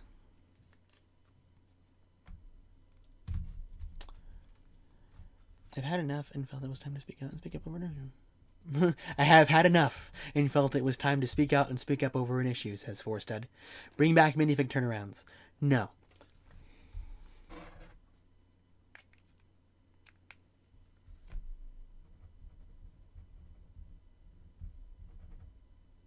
No, I can't write. That works. I'll be content with that. I think minifig turnarounds coming back would be cool if they were shorts and you added commentary to say what you like and dislike about the figure. Do you know how hard it is to come up with a good and strong script for a YouTube short? Because you're right, that would be a great idea, but I would prefer doing YouTube shorts that encourage people to watch the longer content than just doing, hey, here's Guy, he's from this, he's from these sets, here's why I like him, ba-da-ba-da-ba-da-ba, ha-da-da-da-da-da. But then also, because the time that it takes for me to make a short properly can take up to 2 hours. That's 2 hours I could be editing something else. I could be editing a longer video that's much more thought out and a lot more exciting. And I'd almost prefer doing that. But I'm going to try to get at least one short out a week. Just so that I can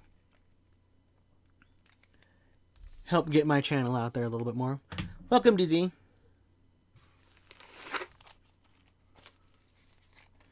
I would say that making shorts is the easier kind of content to make, but you also, in the grand scheme, say if you wanted to become a full-time YouTuber in a way, living off of shorts content is impossible. Unless you're consistently getting 1 million view bangers every single time you post, which is really hard. Gail asks, tell me about Ninjago gimmicks aside from the OG spinners that you think are good. That is another video waiting to happen, so not on stream. If I had, like, see, I want to make sure that I would touch all the bases too, so I don't want to distract from what I'm doing right now and, like, open up a web page where you don't see me doing anything, or I don't put the web page up on the screen and just, oh, this is good, this is nice, I like that. I'd rather take the time away from when I'm off stream and give you the full scope of my feelings.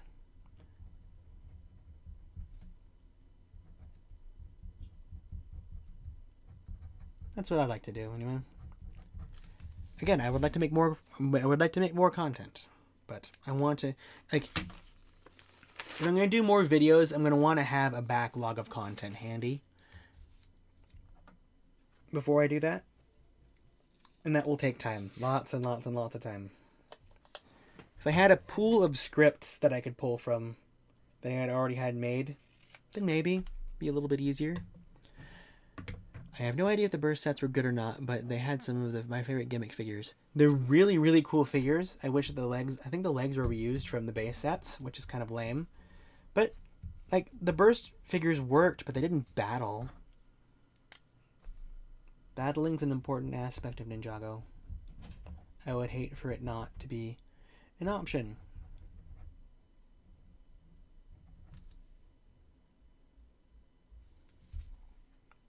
And we've already reached that point where it isn't, so. What if you don't bring back minifig turnarounds, but you make shorts displaying one of your figures in a way where all angles of the figure are shown like a minifig turnaround? That's a minifig turnaround. It's not the act of making it, like filming it or whatever. It's the whole process of the short itself. Because I could be doing a short off of the best sets of 2023 and say, hey, my fans voted for all of these. Check out to see which ones won. That sounds a little bit more exciting than, here is Lloyd. He is green. He is from these two sets. I like him because he has cool outfit. And he also comes with a sword. I thought about bringing it back on a dedicated shorts channel, but that went out the wayside because that's time that I could spend making better, in my opinion, content. Opinions on Mega. Mega is one of many up-and-coming clone brands that are catching up to Lego's quality standards to a point where they're starting to acquire some very serious IPs and making us lose out on opportunities to enjoy certain IPs as Lego sets. Now, there are a lot of things that Mega has, for instance Pokemon, that I personally do not believe Lego would be able to ever do justice because of how limited their part budgets are, but then also the prices would be insane. Because I think of, like, okay, the build for Morpeko is going to be very close to the pieces that you'll need for Pikachu. You just have a different ear attachment, and then you have the same tummy or whatever, have it printed in or molded in a specific way, and there you go. And like Godzilla vs. Kong. I would have loved a Lego Godzilla. Oh well. Oh well. Okay, Lloyd can have a good outfit. It's true. It's true. But Eh.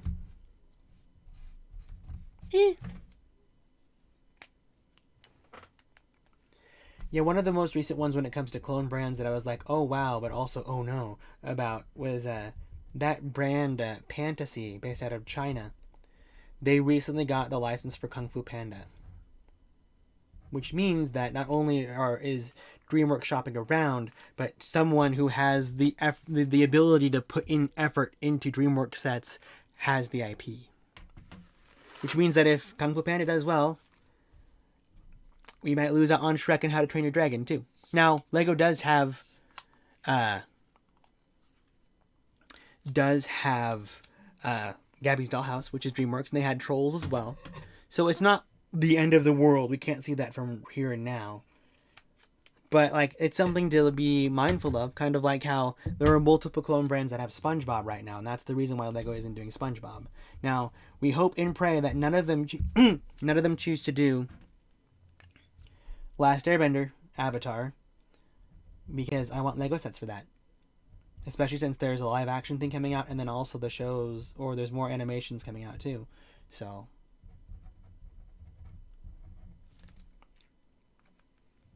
I want them to try Lego Avatar, the good Avatar again. James Cameron Avatar's Lego sets are great, mind you. I feel so. Are they my words? Are they my preference? No, but yeah. Mega doesn't currently have that many themes. It's true, but also their distribution regions are also a lot smaller than Lego, because Lego does globally now. So they don't need too much to stay alive. But then also, isn't Mega owned by Rosart, and isn't Rosart owned by someone else? That's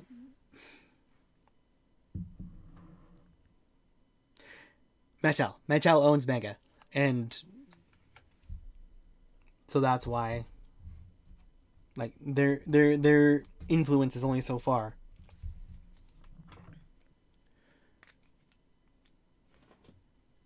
I need a Bio Goji suit. And I go, oh, hello, George. Welcome.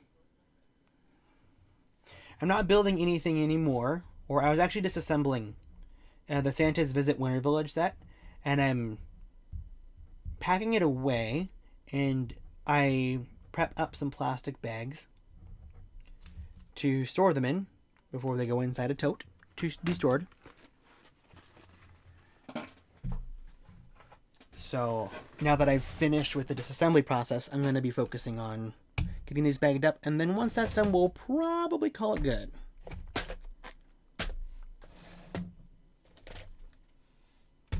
But for now, we will continue chatting and enjoying our time to spend together. My question is how Fantasy Bricks is able to make their minifigures so similar to Lego minifigures without getting sued. Well, they're similar. They're not exact. They're technically not infringing on Lego's copyright. And, you know, it's that morally gray area there is what's going on. And then none of any of Lego's other pieces are specifically, I don't know if it's copyright or trademarked. I always forget which one is which. The legalese that are attached to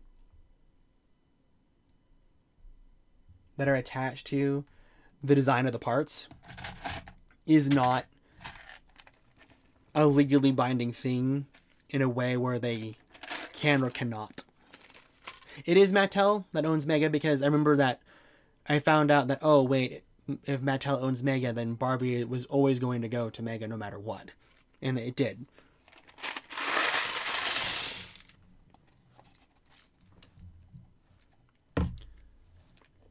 Much to some people's chagrin. If Forstad's still here, he's one of those people. James Cameron's Avatar brought back the long arms and legs, at least. Well, I hope that they continue to use them, too, because they're a neat piece. America Godzilla toys are weird in Japan and all Bandai, so it's easy. Well, odds are that Bandai has exclusivity there, because they probably got it way, way early on. Really early on. With how long those companies have been around. See? He's disappointed about no Lego Barbie. He likes really colorful Lego sets, and Barbie sets being very colorful would have been really nice to have. If Avatar The Last Airbender ain't ever happening, bro, it's legit so over, there's nothing we can do about it, and I will cry every time that I think about it. It'd be so sad, because I had it before, and it was the wrong time. It's the same thing with SpongeBob. They waited too long to get back on the SpongeBob train that they lost out on all of it. And I'm so disappointed.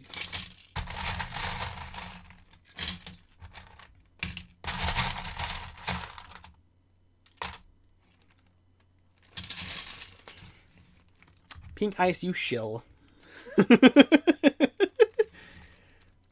Actually, Lego can legally make King Kong sets due to it technically being in the public domain.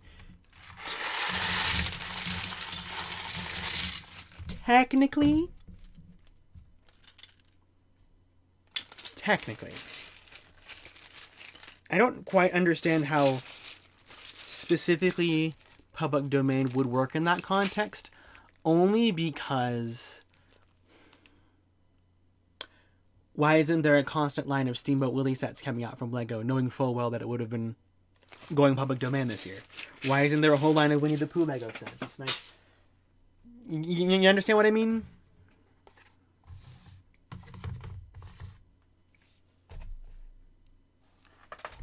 Womp womp indeed.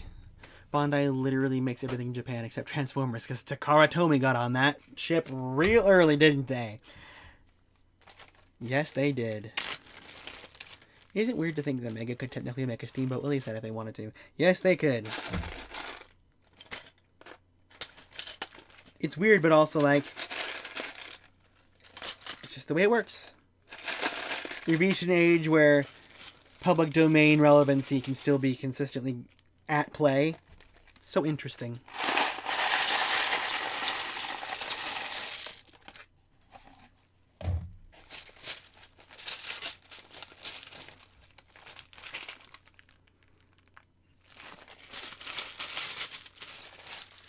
But why get Mega Steamboat Willie when you can have Lego Steamboat Willie? That's my question.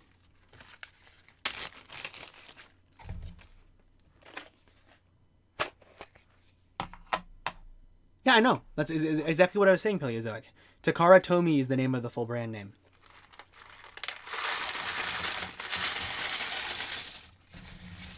It's even on the US packaging too, because they work in tandem now. Look at this.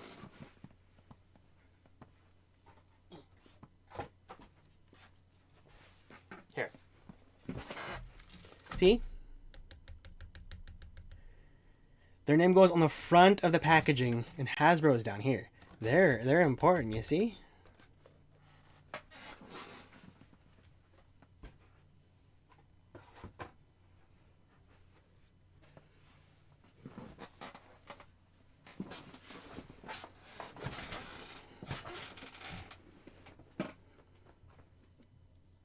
I will also be at Brick World Chicago in hopes that this one Lego YouTuber I like will come. Couldn't be me.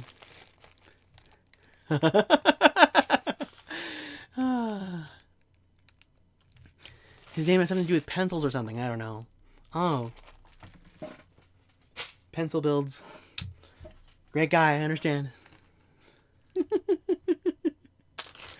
the Transformer community, we can just call it Takara. Yeah, I know. I'm in the Transformers community. Like, I didn't this isn't a new thing. This is years and years and years of love. I did lots of content on Lego Optimus Prime when he came out. This isn't news to me. I love my animated figures. They make me so happy. Sure, these are remakes, but I have some of the originals, so I can say I'm an OG.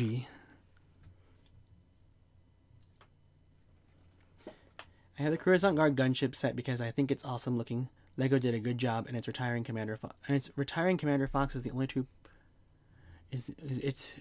Commander Fox is the only true poorly printed minifigure in the set. Yes. Yes. It helps that all the other shock troopers have their red printed on white instead of white printed on red, so they're not pink. That helps a lot.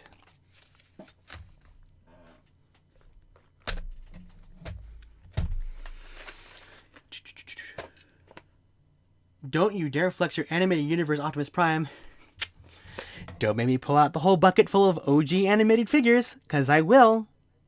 I've got what? I got Bulkhead, I got Cybertron Megatron, Cybertron Optimus, I have Perceptor, I have Oil Slick, Ratchet, Prowl, I have Samurai Prowl, I have Lockdown, I have Lugnut and Blitzwing. I got a load of them, okay?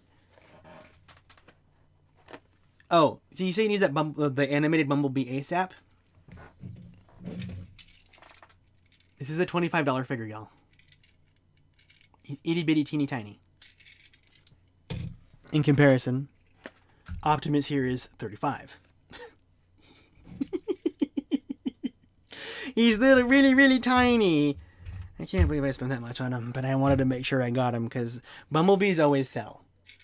Well, I say that, but we haven't exactly had a general release Bumblebee in, what, 7 years or so? Because of the fact that they just made him store exclusives because Target, like, owned Bumblebee, basically. I don't know. I literally own Star Saber and Dasaurus. Good for you! I couldn't care much about, I couldn't care much about the early Transformers. I'm sorry. I know that's the Japanese-specific show, I think. I like Transformers, but I like the Transformers that I like. So, I'm really big on the unicorn. We're doing that thing where the camera likes to be a bum.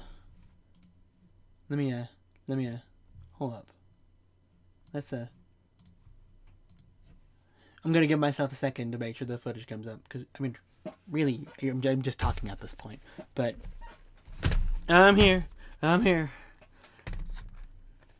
to remember what time that was. Okay. Transformers Brickheads would be great. Oh, I'd love Transformers Brickheads. It'd be funny if they had a 2-in-1 build where you can make them the transformation, too. I just want another Transformer to go with my Lego Optimus Prime, please. The 2023... What? Rise of the Beast Optimus Prime incident? Is that a typo? I hope. I even got Energon Megs. Yes, I literally found him at GameStop on Friday.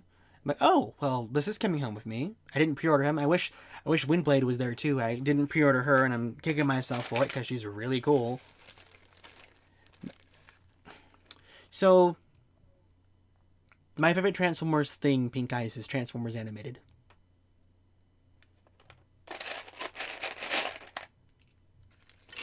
Hold on. Is the stream functioning? Okay. I don't have any figures that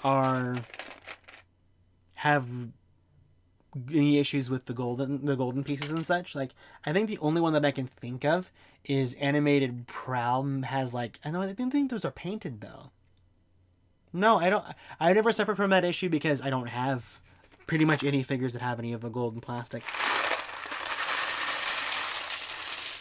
Granted, most of my Transformers only go back to 2007. Oh no, I have a few from earlier than that, but I have not been focusing on that. Okay, so every Transformers show has a cartoon, Pink Guys. Every single Transformers show has an animation. There is specifically a franchise that came out right before the Michael Bay movies called Transformers Animated. That is its name. Kind of like Transformers Armada, Transformers Prime, Transformers Earthspark. Animated is a specific franchise. And that's what those two, that Optimus and Bumblebee that I showed you guys, that's what that's from. Open window package. Oh, it was really cool. I saw Laser Prime on a... That is not Bag 3. Huh. Oh, no, it is. I know what I did wrong.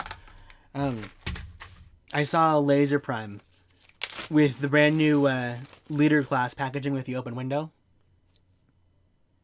I was surprised. Like, oh hey, they're doing what they should have done from the start. Woohoo!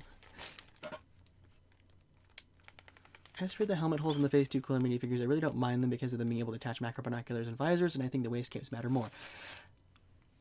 I agree. I think having the actual fabric commas would be their first priority, and then work out in the helmet situation at a later date. If I were to prioritize it, in my opinion, yeah. See, it was around that same time there, Paleozoic, they were just like, okay, it's either before or it's after. Like, it's so close there. Because I remember that Japan specifically tried to frame it as tied to the movie, which is really weird because we tried to do the same thing with Cybertron. Minimized Optimus Prime. It's called Nemesis Prime. Professor Plug, it exists. Well, kinda. Conceptually, yes, but also no. See, the 2018 Bumblebee movie is a great start, Pink Eyes, in truth. But it's not canon to any of the Michael Bay movies, technically. And then Rise of the Beast is technically its sequel, but then some people are just like, it wasn't as special as Bumblebee, only because it didn't open up with a cool, awesome Cybertron scene, despite that being a 1 in a million thing and they need to grow up. And I enjoyed Rise of the Beasts, personally. I don't think it's as good as Bumblebee, but I liked it.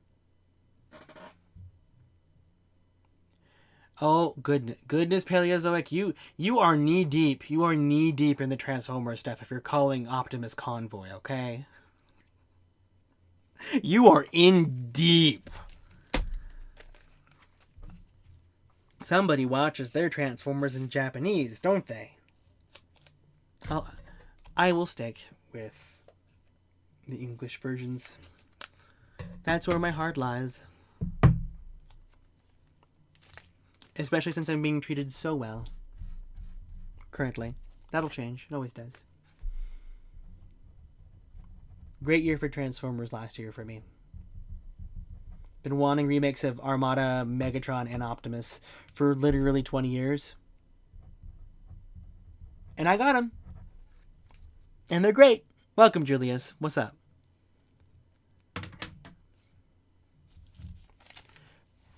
See, that is a very specific, but yet also very glaringly absent thing with not having Haley Steinfeld in the follow-up Transformers movie, because she did make it all the better. But yeah. Imagine a Transformers diorama built of the Micro City and minifigure versions of all the main characters. We wouldn't get all the main characters, that's for sure. Oh my gosh, Paleozoic. You've gone so deep that I don't even know what Gal Gaigar is. That's how deep that goes. Oh boy. Reminds me of the time where I had a friend who was trying to explain Gundam to me. The narrative. Not the narrative Gundam, the Gundam narrative. And how it's, there's some canon, some not, some are, some not. This isn't. It's like, oh my gosh. 50 years worth of this? No thanks. Transformers and Legos enough.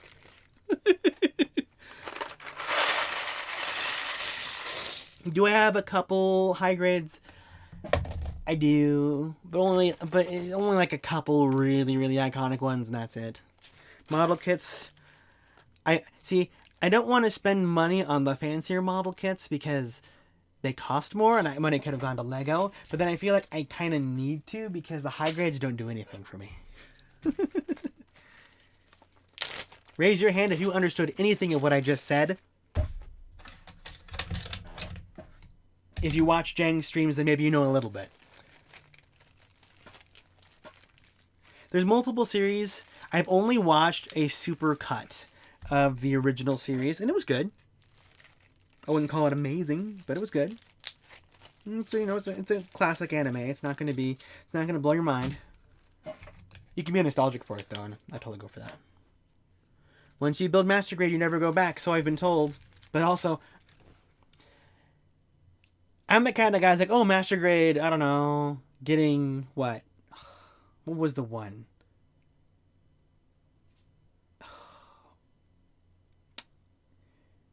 It was the one Gundam show where it had like the 5 or 6 characters where they're each individually colored and they had the green core in the middle. Each of them did.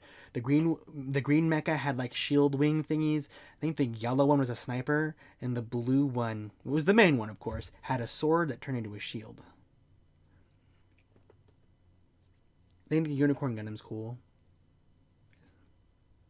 But yeah, it's yeah. Justin Banana gets it. Of course you do. Yeah. Lego doesn't have SpongeBob anymore because of licensing issues. It's true, David. Could never get in Gundam. It just doesn't look like it for me, and kind of boring. Not gonna lie. Oh no, it's okay if you find it boring. It's okay if we all like different things. Like, I'm not a huge fan of the DC content. I know that people love it. And that's okay.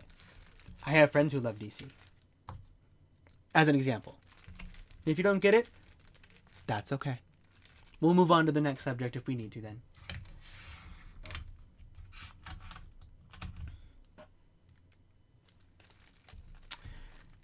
But we're almost done here at this point, honestly. Once I get all this bagged up, then I'm probably gonna call it good. Now I should say, Gail, have you given Gundam or Star Wars a try at least? Because a lot of people say no, it looks kind of boring.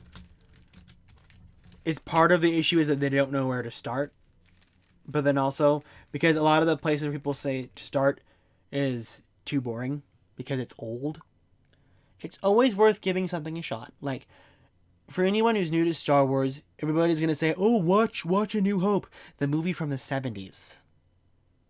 Like, you should watch it eventually, but I wouldn't do that. It's hard for me to say to do that first unless you're okay with...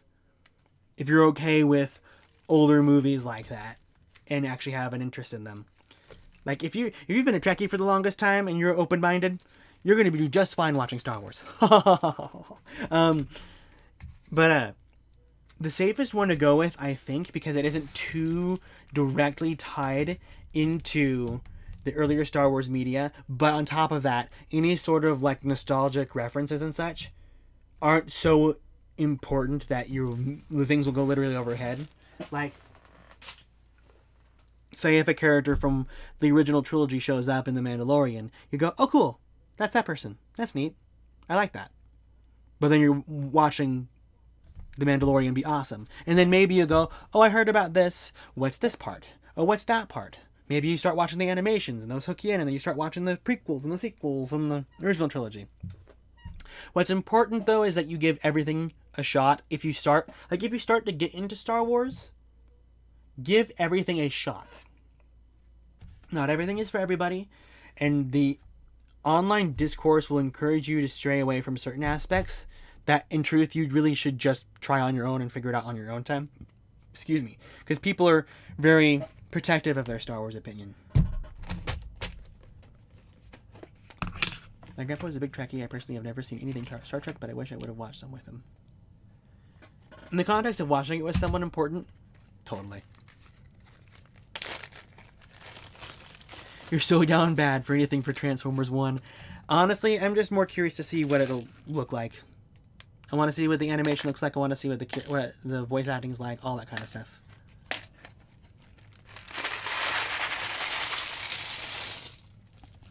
See, Paleozoic, you only like 4, 5, and 6. My favorites are 1, 3, and 8.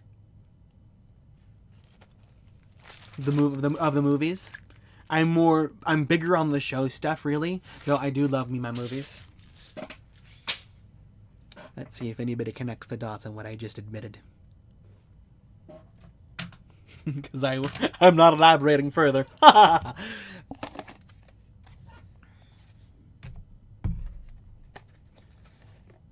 Transformers 1 is gonna be... Huh? I should ask. Gail, are you from the US? I'm just curious, because like it's a Hollywood-produced movie, technically. So it's not a Japanese animation that's just gonna go into theaters. All the Bay movies, like Michael Bay movies, like Transformers, like, I appreciate them. I think they're great. I think some of them are stupid. But I'm there to watch giant robot fight. I want to watch giant robot punch. It's like the same thing with Godzilla fans. I want to see big lizard fire laser in Punch Building. That's why I watch me some Michael Bay Transformers movies. I want to see robot go and watch explosions. It's the whole reason why.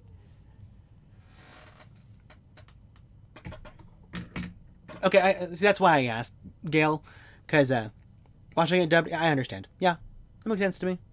It's a star-studded cast in the English-speaking countries, that's for sure. Raise my standards. Raise my standards.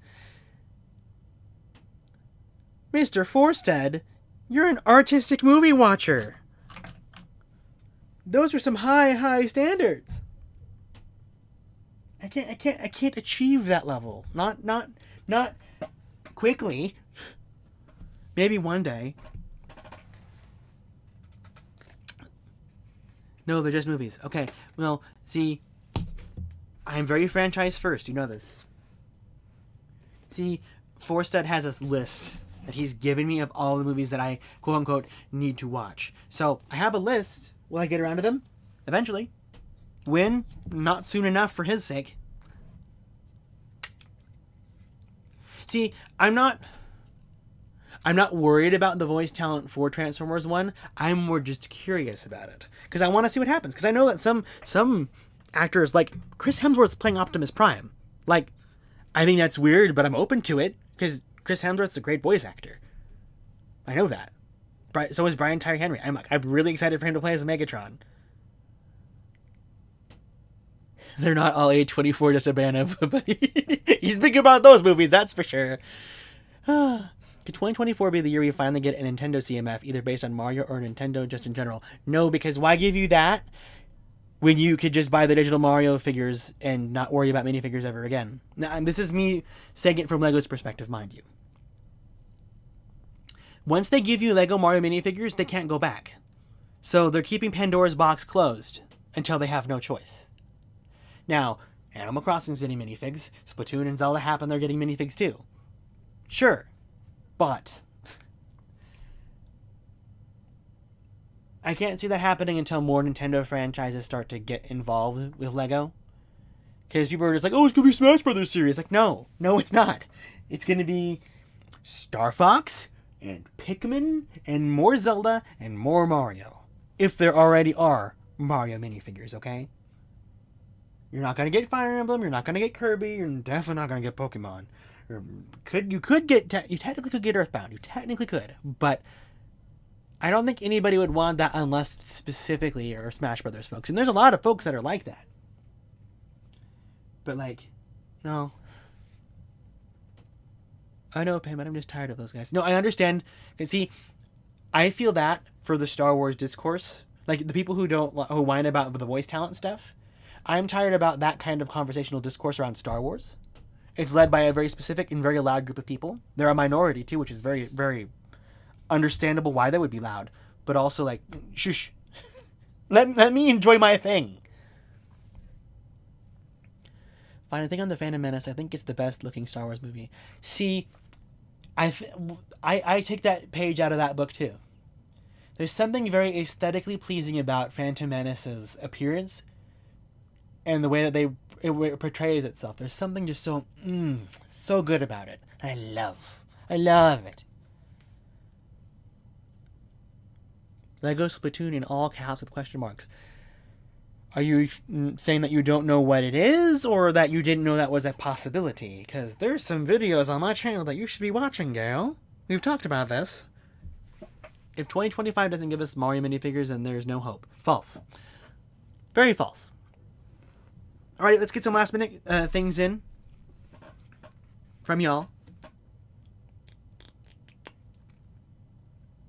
Because I'm going to wrap this up here in a little bit. Oh, I already passed the 2-hour mark. I didn't realize that. Yay!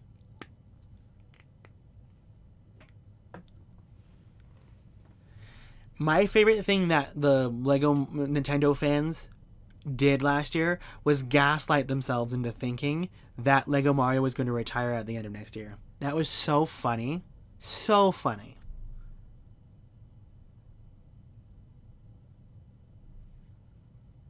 I don't know, it's okay to be pessimistic over things, just because sometimes outlooks look bad. If we accepted that pessimism can happen, we'll be happier when there's no pessimism to worry about. It's okay. See, you say Megatron is legit impossible to make, but Optimus isn't entirely true to form for G1 Optimus. So who's to say that they would make Megatron a tank? He'd be a sci-fi tank akin to Star Wars, too. So that would be that morally gray area where it's like, we're not doing war, technically. Which I know that's not your preference, but... To answer your question from earlier, Pink Guys, which one? Or we were on the subject of big robots. While we're on the subject of big robots, what do you think of the Crystallized Samurai mech, if you have it? I didn't like it a ton when it was first revealed, but I kind of really want it now. Well, you're a little too late about that, sir. I do have it, I just haven't built it yet. Maybe one day.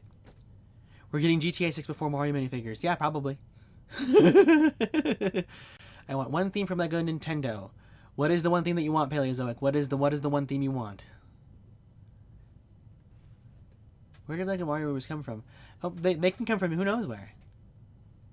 My idea was to make him into a drill tank, like kind of like how the comics portrayed Megatronus. No, not Megatronus. Well, basically him before he became Megatron. I forget what he called himself. Cybertron Megs is best Megs, and that's from a G1er. We're talking Cybertron Unicron trilogy, Cybertron as in War for Cybertron, Cybertron as in War for Cybertron trilogy, or what? Yeah, Pink Ice, in one of the stories, like before Megatron became Megatron, he was a drill tank. Like it was shaped like a Megatron, but he had a drill as opposed to a tank cannon. Not like the Thunder Driller. No, he had the inline treads and the head that turned around, but there's a drill in the end. The Transformers lore goes deep. It's a whole casteism, fascist regime denial type situation. In certain factions rising up, it's crazy. They really thought they took the '80s thing and really expanded on it too. It's really cool, in my opinion. See, I don't care how my Megatron appears as long as Megatron is there and he's cool. Which I understand if people don't want Megatron in a specific way. That's fine. I don't mind that. See, I've only had Galvatron so many times before. Like, so I'm not, like, particular about how he presents himself. Sorta. Like, I don't think that Age of Extinction did a good job with the concept. Cool that he was voiced by Frank Welker, but besides the fact. But, you know, my experience is limited. So I don't quite have a proper opinion. Anyways, you guys, I think I'm losing my voice. And I need food. So I think that it is time for me to go.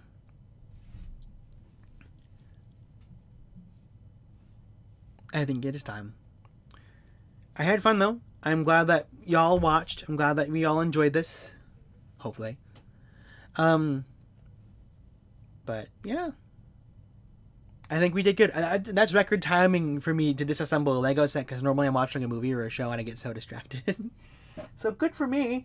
I don't know where I'm going to store it for now, but good for me, I guess. Alright. Thank you all for coming. Bye. I'll see you next stream, and I'll try to be live again soon.